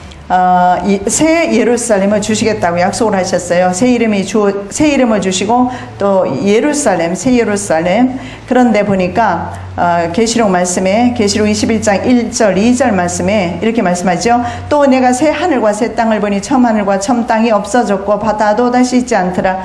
또 내가 보매 거룩한 성 새 예루살렘이 하나님께로부터 하늘로서 내려오니 그 준비한 것이 신부가 남편을 위하여 단장한 것 같더라. 자, 성전 기둥에 새 예루살렘의 이름이 기록된다. 우리의 새로운 이름도 주어지지만 새 예루살렘의 이름이 기록된다는 것은 교회가 신부 단장 되었다는 것을 말합니다. 바로 우리가 바로 하나님의 몸된 교회임을 아신다면 우리가 바로 신부 단장 되어야 된다는 거예요. 그래서 마지막 때 교회는 환란의 성도들이 마지막 때 교회입니다. 이 마지막 때 교회에 환란 성도들이 하나님의 거룩한 신부이다 라는 것을 보게 됩니다. 그래서 새 예루살렘 성은 바로 하나님의 신부들임을 아셔야 합니다. 자, 그리스도의 새 이름을 주시겠다, 이렇게 또 약속을 하죠. 나의 새 이름, 우리가 알고 있는 예수 그리스도 뭐 이런 정도의 이름이 아니에요. 메시아 이런 정도의 이름이 아니고 오직 예수 그리스도 밖에 알지 못하는 이름이죠. 그 이름을 우리에게 기록해 주신다는 것은 자신의 소유로 삼으셨다. 그래서 하나님의 그 구원은요, 일시적으로 이루어지는 것이 아니라 영원한 것을 여러분 믿으셔야 합니다. 그래서 앞으로 다가오는 세상을 두려움보다는 믿음으로 받아들이시기 바랍니다. 아멘. 자, 현재는 우리가 이해할 수 없는 그의 충만한 영광 안으로 그가 우리를 들어가게 하려는 약속이다. 풀빛 주석은 이렇게 말합니다. 또 내가 하늘이 열린 것을 보니 보라, 백마와 그것을 탄 자가 있으니 그 이름은 충신과 진실이라. 그가 공의로 심판하며 싸우더라. 그 눈은 불꽃 같고 그 머리에는 많은 관들이 있고 또 이름 쓴 것 하나가 있으니 자기밖에 아는 자가 없고. 우리에게만 예수 그리스도의 이름을 주십니다. 자, 이제 마지막으로 3장 13절, 귀 있는 자는 성령이 교회들에게 하시는 말씀을 드릴지어다 상고하겠습니다. 마지막 때는 귀가 가리워져서 자신의 사리사욕을 위한 말만 듣는 그리고 하나님의 계시의 말씀을 듣지 않는 시대입니다. 항상 시대 말에 나타나는 현상인데요, 귀에 좋은 소리만 듣는 것입니다. 성경에 디모데후서 4장 3절 4절, 때가 이르리니 사람이 바른 교훈을 받지 아니하며 귀가 가려워서 자기의 사욕을 따를 스성을 많이 두고 또 그 귀를 진리에서 돌이켜 허탄한 이야기를 따르리라. 바른 교훈은 받지 않고 자기 귀에 좋은 것만 따라가는 시대가 마지막 때 이 시대입니다. 그래서 계속 이 귀에 대해서 성경에서 말하는 것을 몇 가지를 살펴보면 하나님의 말씀을 듣지 못하는 귀가 있어요. 로마서 11장 8절, 고린도전서 2장 9절입니다. 참 안타깝지요. 교회는 나오지만 하나님의 말씀을 듣지를 못합니다. 치고 지나가 버립니다. 그리고 진리에서 돌이켜 버린 귀가 있어요. 디모데후서 4장 3절이죠. 진리의 말씀을 듣지 않고 진리로부터 완전히 돌이킨 그런 귀. 그 다음에 사도행전 28장 27절, 말씀을 듣는데 둔한 귀가 있어요. 여러분, 둔하지 않고 말씀을 빨리빨리 습득하시고 말씀을 바로 받아 먹어버리시기를 예수님의 이름으로 축복합니다. 그리고 성령의 사람은 열린 귀가 있어서 진리의 말씀을 수용합니다. 자, 성령으로 할례받은 자의 귀가 있습니다. 사도행전 7장 51절이죠. 성령으로 할례받은 귀가 있다고 합니다. 바로 귀 있는 자입니다. 말씀이 성취되는 귀가 있어요. 누가복음 4장 21절. 말씀은 삶 가운데 적용하는 사는 삶을 가리키겠죠. 그리고 또 하나가 있어요. 누가복음 9장 4절, 44절. 말씀을 담아두는 귀가 있어요. 이런 귀는 복된 귀입니다. 저와 여러분 복된 귀가 되시기를 예수님의 이름으로 축복합니다. 생명의 경계를 듣는 귀는 지혜로운 자 가운데 있느니라. 잠언 15장 31절. 저와 여러분은 주님의 그 세미한 음성까지 들으시면서 그 음성에 응답하고 반응하는 축복의 사람들 되시기를 바랍니다. 사랑의 예수님, 감사합니다. 오늘 또 필라델피아 교회를 통해서 하나님의 선교 사역이 전 세계적으로 이루어지고 하나님의 놀라운 역사가 나타났던 것을 상고합니다. 바로 우리가 이제 이 시대에 성령께서 교회들에게 주시는 말씀을 듣고 지켜 행하는 삶을 살게 도와주시고 다시금 이 지구상에 영적 부흥운동이 일어날 수 있는 은혜를 도와야 주시옵소서. 감사하며 예수 그리스도 이름으로 기도드립니다. 아멘. 사면서 자신의 죄가 속죄받았다고 속아서 당시에 면죄부를 사는 그런 일들이 일어났어요. 그럴 수밖에 없었던 것은 뭐냐면 그들은 성경을 읽을 수가 없었어요. 라틴어로 되어 있으니까 주어도 읽지 못해요. 내가 여러분에게 영어책을 준다면 영어 하시는 분은 괜찮지만 영어를 모르시는 분은 영어책을 읽을 수가 없어요. 성경책을. 마찬가지예요. 독일말로 번역되어 있는 것을 여러분이 읽을 수가 없어요. 마찬가지예요. 그렇게 되어 있어요. 라틴어로 되어 있어서 신부들의 전유물이었어요. 그런데 종교개혁을 하면서 마르틴 루터 간 것이 있는데 바로 독일어, 자국어로 번역하는 일을 했습니다. 그러면서 각국에서 번역이 이루어지기 시작합니다. 그리고 이제 영국에서 킹 제임스 버전이 번역이 되는데 이것이 가장 전 세계에 이 성경이 전파되면서 전 세계적으로 말씀이 이제 읽혀지기 시작하면서 사람들에게 계몽이 되기 시작합니다. 말씀에 대한 계몽이 이루어지면서 사람들은 그때부터 예수 믿고 그리고 변화받은 크리스찬으로 살아가기 시작합니다. 자, 그래서 이때가 교회사에서 가장 중요한 시기였다는 것을 볼 수가 있습니다. 1600년 빅토리아 여왕시대의 대영 제국에서 바로 킹 제임스 성경이 번역이 되면서 이 성경에서 수많은 1900년이 지나면서 성경이 많이 다시 번역이 되기 시작합니다. 그런데 1900년 이후에 번역이 되면서 그때부터는 이 번역에 누가 관여를 하게 되냐면 로마 가톨릭 교회가 개입을 하면서 성경을 변개하기 시작합니다.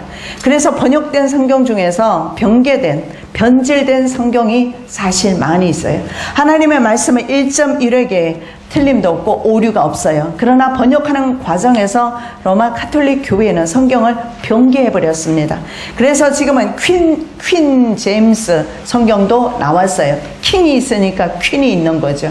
그렇게 해서 그것은 제가 알기로는 일루미나티 성경이다 그렇게 보여지는데, 그래서 성경 말씀을 많이 왜곡시켰어요. 그래서 예를 들어 동성애 문제라든가 이런 것들 다 변개시켜서 지금은 나올 겁니다. 그래서 그런 성경들이 나오면서 교회가 타락하기 시작했어요. 무슨 말씀이냐면 성경이 성경 말씀대로 읽혀지고 성경 말씀대로 알게 되어질 때에 역사가 일어나는데 그 성경을 약간씩 변질시켜 버리니까 그때부터 교회에는 생명이 없게 되는 겁니다.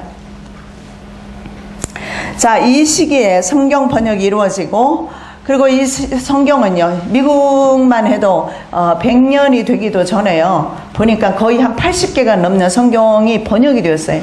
그래서 교회마다 가보면 성경책이 다 틀려요. 버전이 틀려요. 우리도 한번 보십시오. 지금 우리나라가 성경 굉장히 많이 바뀌었어요. 찬송가도 바뀌었어요. 성경도 바뀌었어요. 근데 바뀐 내용 가운데 보면 어처구니 없는 내용들 참 많아요. 그리고 찬송가도 마찬가지고 이걸 바꿔놓음으로써 사람들로 하여금 은혜 속에 깊이 들어가지 못하게 하는 게 있어요. 저는 솔직히 찬송가 거의 다 암기하고 있어요. 몇 장인지도 암기하고 있어요. 그래서 눈 감고도 찬양합니다. 근데 내용을 바꿔놔 버렸어요. 그리고 장수도 바꿔놔 버렸어요. 그래서 그것을 찾아야 하고 그리고 눈을 뜨고 봐야 되고 눈을 감고 얼마든지 찬양하면서 주님의 은혜를 구할 수 있는데 그렇게 하지를 못하지요. 이렇게 해서 많이 성경이 찬송이 이렇게 저들의 계략에 의해서 계속 그 새로운 버전이 나오고 있는 것을 보게 됩니다. 자, 이 시대를 그래서 열린문 교회의 시대다. 왜냐하면 복음이 확장되고 선교가 이루어지던 시대라서 이 열린문 교회 시대에 가장 위대한 사람들이 많이 나오기 시작하는데 위대한 구령자들과 복음 전도자들 그리고 선교사들이 전 세계에 열정적으로 복음을 전파하기 시작합니다. 자, 그래서 말틴 루터 우리가 아는 대로 말틴 루터를 위시해서 칼빈이라든가 쯔빙글리라는 사람이 종교개혁을 이제 하게 되죠. 이런 종교개혁자들이 일어나면서 유럽에서는 요한 웨슬레 형제와 조지 휘필드, 유명한 분이죠. 존 낙스, 파렐 같은 위대한 설교자가 나왔습니다. 자, 미국에서는 여러분이 아시는 내용대로 찰스 핀이라든가 그리고 스펄전 목사님 잘 아시죠? 드와이트, 무디 목사 여러분 들어보셨을 겁니다. 이 시대에 이런 분들이 이런 부흥사들이 활동하기 시작을 합니다. 그래서 이 부흥사들이 회개 운동을 시작하면서 어떤 일들이 일어나느냐 하면 실제로 회개라는 것은 삶의 변화까지 가야 회개입니다. 아, 내가 잘못했어 깨닫고 그대로 그 생활을 하는 것은 회개가 아니지요. 근데 그 당시에는 이런 회개가 일어났어요. 오늘날은 우리가 많은 말씀을 듣기는 하지만 삶 가운데서 말씀대로 실천하는 삶을 살지 않습니다. 그런데 계속 번역되면서 성경의 변개가 이루어지면서 교회가 미지근해지고 세속화가 급속히 이루어집니다. 미국 같은 경우에는 고등학교, 중고등학교 때 성경 공부 시간이 있어요. 근데 그걸 케네디가 폐지하면서 미국의 청년들의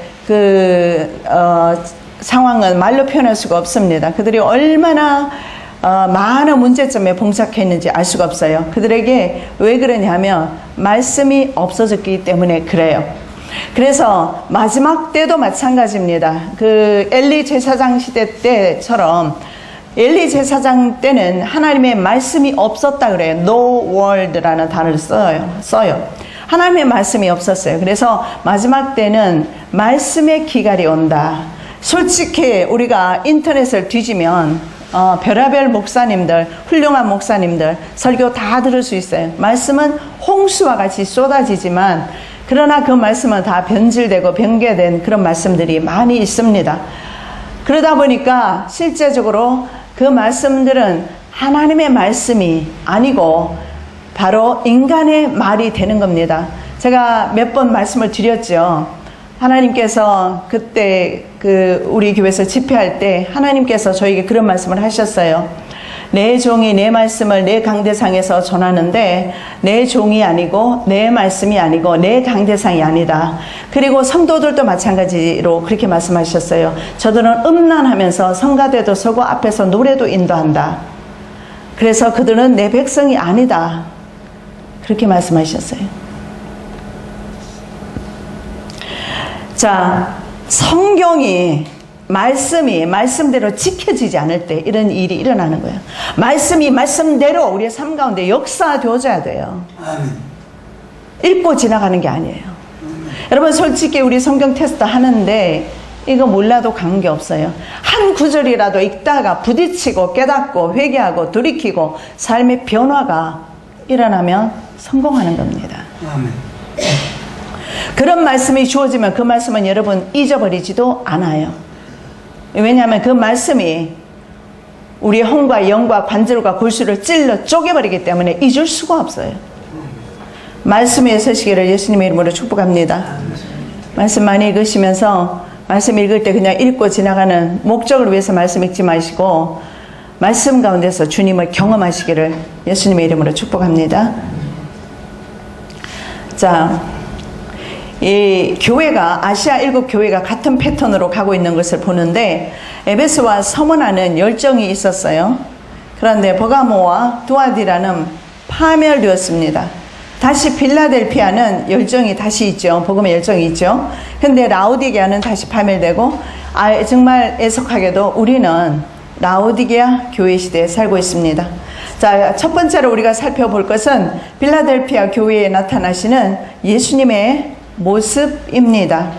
어떤 모습으로 나타나시는가? 예수님의 모습을 보면 그 교회에 대한 교회의 믿음의 상태, 신앙의 상태를 볼 수가 있어요. 3장 7절입니다. 빌라델비아 교회의 사자에게 편지하라. 거룩하고 진실하사 다윗의 열쇠를 가지시니 곧 열면 닫을 사람이 없고 닫으면 열 사람이 없는 그가 이르시되. 자, 여기에 말씀해 보니까 예수님의 모습이 거룩하신 분, 진실하신 분. 자, 하나님께서 원하시는 삶의 모습은 우리가 거룩하고 진실해야 한다라는 것을 볼 수가 있어요. 왜냐하면 예수님의 모습이 그런 모습으로 나타납니다. 빌라델피아 교회 성도들이 그러했습니다. 자, 거룩은 예수님의 영적 특성입니다. 하나님의 생명과 존재 그 자체가 동질입니다. 자, 하나님의 속성이 거룩인데 예수님께서 거룩하신 분으로 나타나시는 것은 하나님의 생명과 존재 그리고 그 자체가 주님 하나님과 예수께서 동질이다. 같은 분이심을 알 수가 있고 이 거룩은 예수님과 하나님의 고유한 속성임을 볼 수가 있습니다. 하나님의 두 가지 속성이 있는데 그 중에 하나가 이 거룩함입니다. 거룩함이죠. 자, 레위기 19장 2절 말씀은 너는 이스라엘 자손이 온 회중에게 말하여 이르라. 너희는 거룩하라. 이는 나 여호와 너희 하나님이 거룩함이니라. 자, 거룩해야 된다라는 것을 교회에 보여주시는 겁니다. 자, 진실은 뭐냐 하면 거룩함에서 비롯된 어려운 행위입니다. 정말 거룩한 삶을 산다면 삶 가운데서 진실되게 살지, 거짓말하면서 부정직하게 살지 않게 됩니다.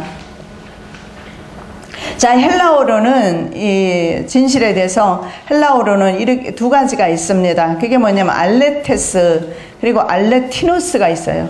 알레테스는 뭐냐 하면 주저. 그런데 당시에는요 이런 일들이 실제적으로 일어났어요. 술집이 문을 닫습니다. 술 주정뱅이가 더 이상 술을 마시지를 않습니다. 그리고 가정으로 돌아갑니다. 그러면서 이들은요 술집이 문을 닫으니 술을 마실 수가 없게 되죠. 그리고 모든 잘못된 행위를 고치기를 시작을 합니다. 자, 그래서 그들의 삶 가운데서 삶과 행위가 고쳐지는 일들이 일어나기 시작했어요. 부흥운동이 일어난 거죠. 전 세계적으로 유럽과 미국. 자, 우리나라는 어떻습니까? 그 부흥의 여파로 수많은 선교사님들이 우리나라에 들어오기 시작합니다. 그래서 우리나라에도 선교사님들이 들어오면서 장로교회와 침례교회 그리고 감리교회 목사님들이 들어오면서 우리나라에도 복음이 전국적으로 전파되는데요. 우리나라 같은 경우에도 하나님의 특별 은총을 받았습니다. 왜 그러냐면 자, 일본과 우리나라가 동시다발적으로 복음이 전파됐어요. 그런데 일본은 현재 0.2%가 안 됩니다. 기독교인이. 근데 우리나라는 캐톨릭을 포함해서 기독교인이 거의 50%입니다. 어떻게 이렇게 차이가 날 수가 있을까요? 우리나라는 당시에 일본의 압제를 받고 있었습니다. 그래서 바로 성경에서 선포하는 자유와 평등이라든가 이런 사상이 우리나라 사람들에게 바로 이런 소식들이 기쁨으로 들렸습니다. 왜냐하면 억울하고 그리고 환난당하고 어려움을 당하는 입장에서 우리나라, 그리고 우리나라는 수천 년 동안 침략은 한 번도 해보지를 못하고 항상 공격을 받았던 민족, 어떻게 보면 이스라엘과 비슷한 순환의 민족입니다.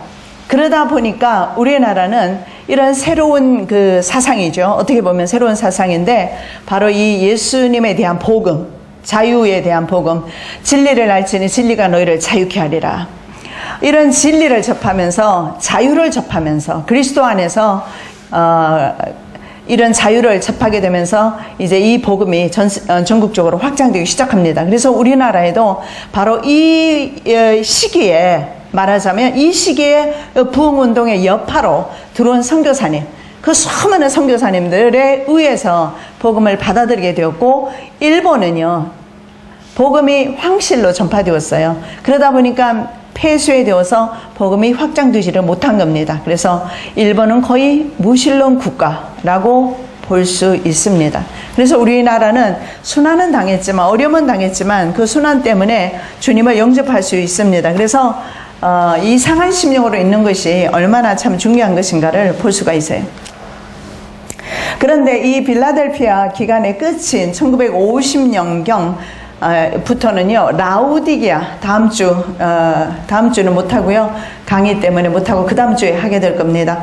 자, 1950년경 라우디게아 교회 시대로 들어갑니다. 이 라우디게아 교회가 어떤 것이 문제인가, 라우디게아 교회를 보면서 내 자신을 바라볼 수 있는 안목이 생겨야 합니다.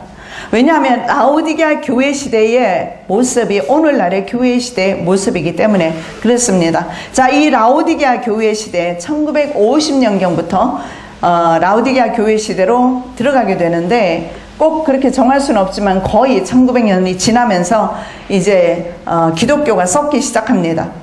자, 다시 로마 카톨릭으로 향하게 되면서 로마 카톨릭은요 그 사이 동안 거의 400~500년 동안은요 지하로 숨어들었어요. 그래서 카톨릭은 거의 활동을 이 시기에 하지 못하게 됩니다.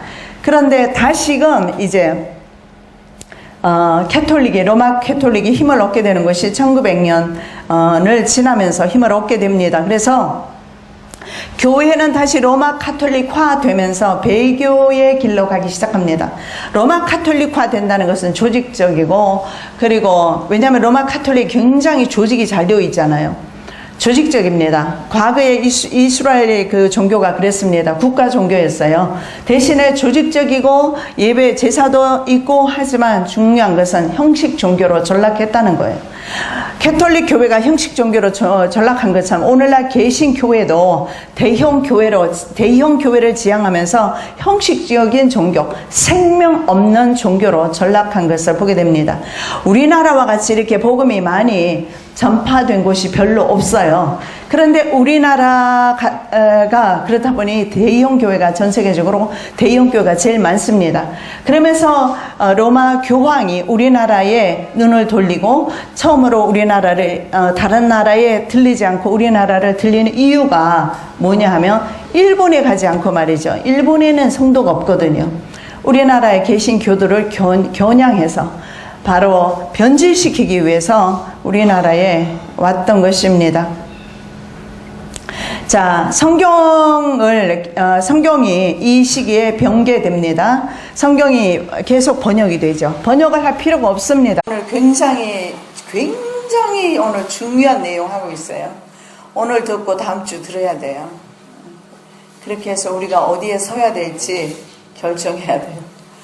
빌라델피아 교회에 대해서 오늘 하는데요. 기도하고 시작하겠습니다. 사랑의 예수님 감사합니다. 이 시간에도 우중에도 불구하고 하나님께서 요한을 통하여서 계시하신 말씀을 듣고자 이 시간에 주님 앞에 왔사오니 신령과 진정으로 예배하게 하옵시며 하나님의 계시 음성을 듣게 하여 주옵시고 요한에게만 들려진 것이 아니라 반드시 속히 될 일들을 저희들이 또한 듣기를 원하며 계시 받기를 원합니다. 그리고 우리가 이 시대를 분별하기를 원합니다. 주님 오실 때가 임박하였사오니 깨어 있어서 준비하는 하나님의 거룩한 신부들 되게 하여 주시옵소서. 마치는 시간까지 성령 하나님께서 이 시간을 주관하여 주시옵소서. 감사하며 예수 그리스도 이름으로 축복하며 기도드립니다. 아멘. 자, 빌라델피아 교회는 제목의 말씀을 열린 문 교회 시대다 이렇게 잡아봤습니다. 열린 문 교회 시대 빌라델피아. 자, 이 빌라델피아는 형제 사랑 이런 뜻이 있어요. 그래서 빌라델피아 교회 시대는 가장 선교가 전도가 활발하게 이루어졌던 시기입니다. 헬라어 필로스 사랑이죠. 아델포스 형제입니다. 그래서 두 단어가 헬라어로 합쳐져서 필라델피아가 되었는데 형제 사랑입니다. 자, 형인 유메니스 2세와의 우애가 아주 깊었던 퍼가모 우리 이미 배웠죠. 퍼가모 통치자 아탈루스 2세가 도시를 건설하면서 붙여주는 이름입니다. 그런데 형제가 우애가 아주 깊었어요. 그래서 그 지역을 빌라델피아라고 하는데 현재 미국에도 이 도시가 있어요. 근데 그 이름이 바로 형제 사랑이다. 자, 이웃에 대한 사랑을 가장 많이 실천했던 교회 시대이다라는 것을 먼저 볼 수가 있습니다. 그래서 도시 이름 하나도 그냥 붙여진 것이 아니라 하나님의 그 뜻이 그 이름 가운데 숨겨져 있는 것을 보게 됩니다. 자, 이 도시는요, 특별히 군사적 위험이 없었습니다. 그래서 다른 지역과는 다르게 군사 수비대가 없었어요. 다른 지역에는 이런 수비대가 있어서 성도들에게 늘 위협이 되었는데 이 지역에는 그런 수비대가 없었습니다. 왜 그러냐 하면 이 도시는요, 루디아, 부르기아 등의 소아시아 지역의 그리스 문화와 헬라어 언어를 전파하기 위한 목적으로 세운 문화 도시이기 때문에 그렇습니다. 그래서 바로 서방에서 동방으로 가는 그 길목에 위치하고 있는 그런 지역이 바로 빌라델피아였습니다. 자, 주 19년에 이르러 루디아인들은 모국어를 잊어버리게 됩니다. 그리고 그리스말을 사용하게 되지요. 자, 여기에서 우리가 볼 수 있는 하나님의 섭리를 우리가 볼 수가 있는데요. 자, 이들은 그리스 국가라든가 헬라들은요, 정복 전쟁에서 꼭 했던 것이 있습니다. 군사적으로 지배를 하든지 또 하나는 문화, 정신세계를 지배했는데 그 당시에 로마는 그리스도 물론이죠. 그리스는 그리스 문화죠. 그 그리스 문화를 헬레니즘이라고 하죠. 그 그리스 문화를 이식시키기를 원합니다. 왜냐하면 정신세계를 계주시키는 거예요. 항상 보면 강대 국가가 침략했을 때 그 나라의 그 정신세계를 말살하기 위해서는 언어를 익히게 하거나 그 다음에 문화 이런 것들을 바꿔버리거나 종교의식 이런 것들을 바꾸는 일들을 했습니다. 그래서 역시 로마도 헬라도 했던 것이 뭐냐면 정신세계를 로마화 내지는 헬라화 시키는 것인데 이 지역 빌라델피아 지역은 굉장히 빠르게 그리스화 되었다는 것을 볼 수가 있어요. 그런데 하나님께서는 이 그리스화 되온 이 지역 빌라델피아 지역에 그리스화 되면서 어떤 일이 일어나게 되느냐면 하나님의 복음의 문이 열리게 되는 것입니다. 자, 헬레니즘을 통해서 그 당시에 군사 도로가 잘 정비되어 있었습니다. 그 군사 도로를 통해서 로마는 아주 빠르게 정복 전쟁을 할 수가 있었습니다.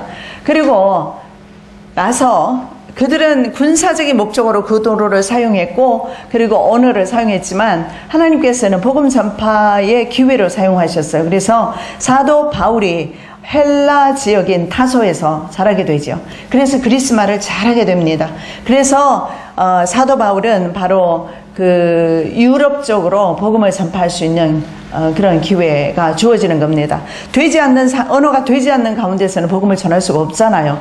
그래서 베드로는 유대인들을 위한 사역을 했다면 사도 바울은 바로 외국인들을 위한 사역을 했던 것을 보게 됩니다. 마찬가지로 이 빌라델피아 지역도 이런 그리스화 되면서 하나님의 복음이 전파되는 기회로 하나님이 사용하셨어요. 그래서 이 지역에 바로 루디아인들이 모국어를 잊어버리고 그리스말을 사용하면서 결과 헬라어로 선교할 수 있는 복음 전파의 문이 열리게 됩니다. 회교도에 박해가 있었어요. 나중에 회교도에 의해서 점령당하기 때문에 교회가 끝까지 그러나 믿음을 지키지요. 그래서 서머나 교회와 함께 빌라델피아 교회는 하나님의 책망이 없는 교회입니다. 7교회 중에서 2교회가 책망을 받지 않는데 필라델피아가 바로 그랬습니다. 이런 회교도의 위험이 있었습니다. 그리고 또 다른 위험, 아까 우리가 말씀 가운데 읽었습니다. 그 자칭 유대인의 회당이라는 그런 무리들의 비방이나 회방도 있었지만 믿음을 지키지요. 그리고 주신인 이 지역은요, 디오니소스를 섬겼습니다. 그리고 다른 지역과 마찬가지로 제사 후에는 술을 마시고 향락을 즐기는 음란한 제사의식을 치르는 곳이었습니다. 그런데도 불구하고 교회는 이교화되지 않고, 그리고 교회는 죽지 않고 끝까지 생존하게 됩니다. 그래서 이 빌라델피아 지역에는 지금도 그 믿음의 사람들이 지금도 그 믿음을 지키고 있다고 합니다. 그런데 그 믿음을 잃어버린 수많은 그 교회들을 보면, 그 교회들이 위치하고 있는 도시들을 보면 사실은 다 파멸당하고 아무것도 없다는 사실을 여러분 아시기 바랍니다. 믿음을 잃어버리면 바로 생명을 잃어버리는 것이고, 생명을 잃어버린 곳에서는 파멸만이 있을 뿐이라는 것을 보여주고 있어요. 자, 회교 국가 투르크족이 소아시아를 침략한 적이 있습니다. 자, 서머나를 제외한 다른 도시들이 모두 항복했는데 이 빌라델피아 도시만은 끝까지 믿음을 지켰습니다. 그것이 바로 앞으로 저와 여러분의 몫이 될 줄로 믿습니다. 자, 지금은 신의 도시라고 불립니다. 알라슈얼이라고 하는데 신의 도시로 불리고 있는데, 자, 이 시기가 프로테스탄트 성경적 기독교 신앙이 절정에 달한 시기가 되겠습니다. 자, 프로테스탄트는 말 그대로 변질된 캐톨릭의 프로테스탄트, 저항하다 이런 뜻이죠. 저항에서 나온 종교입니다. 이것을 우리가 흔히 말하는 개신교라고 합니다. 자, 이 프로테스탄트 성경적 기독교 신앙이 절정에 달한 시기다. 1500년부터 1900년까지 교회 시대를 대표합니다. 자, 여기서 우리가 볼 수 있는 것은 1517년에 마르틴 루터가 종교 개혁을 하게 됩니다. 이 종교 개혁이 일어나면서 교회사에 획을 긋습니다. 그러면서 이때부터 1900년까지 엄청난 많은 그런 종교적인 부흥운동이 일어나기 시작합니다. 자, 복음 전파가 이때야말로 전 세계적으로 확장된 그런 시기입니다. 그래서 교회 역사상 가장 아름답게 복음이 전파가 이루어지고 복음의 꽃이 피었던 그런 시기입니다.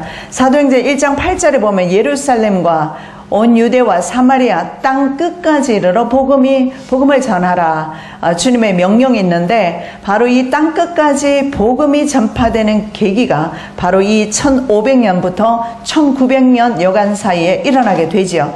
그런데 그 처음에 그 불을 붙인 것이 바로 종교 개혁이라는 것입니다. 종교가 썩었어요. 그래서 종교 개혁이 일어나는 것이 바로 1517년에 마르틴 루터가 루텐베르그 교회에 95개조 반박문을 붙이면서 종교 개혁이 일어나기 시작합니다. 그리고 그것이 이제 전 세계적으로 복음이 확장되는 그런 계기가 되었습니다. 자, 종교 개혁이 일어나면서 그전에는 라틴어로 성경이 되어 있어요.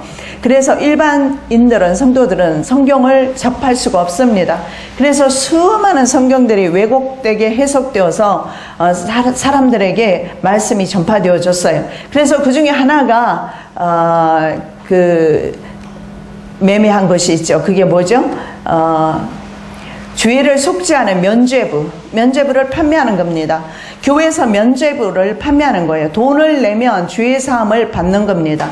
정말 어처구니 없는 일들이죠. 그런데 실제로 이런 일들이 일어나고 있음에도 수많은 사람들은 면죄부를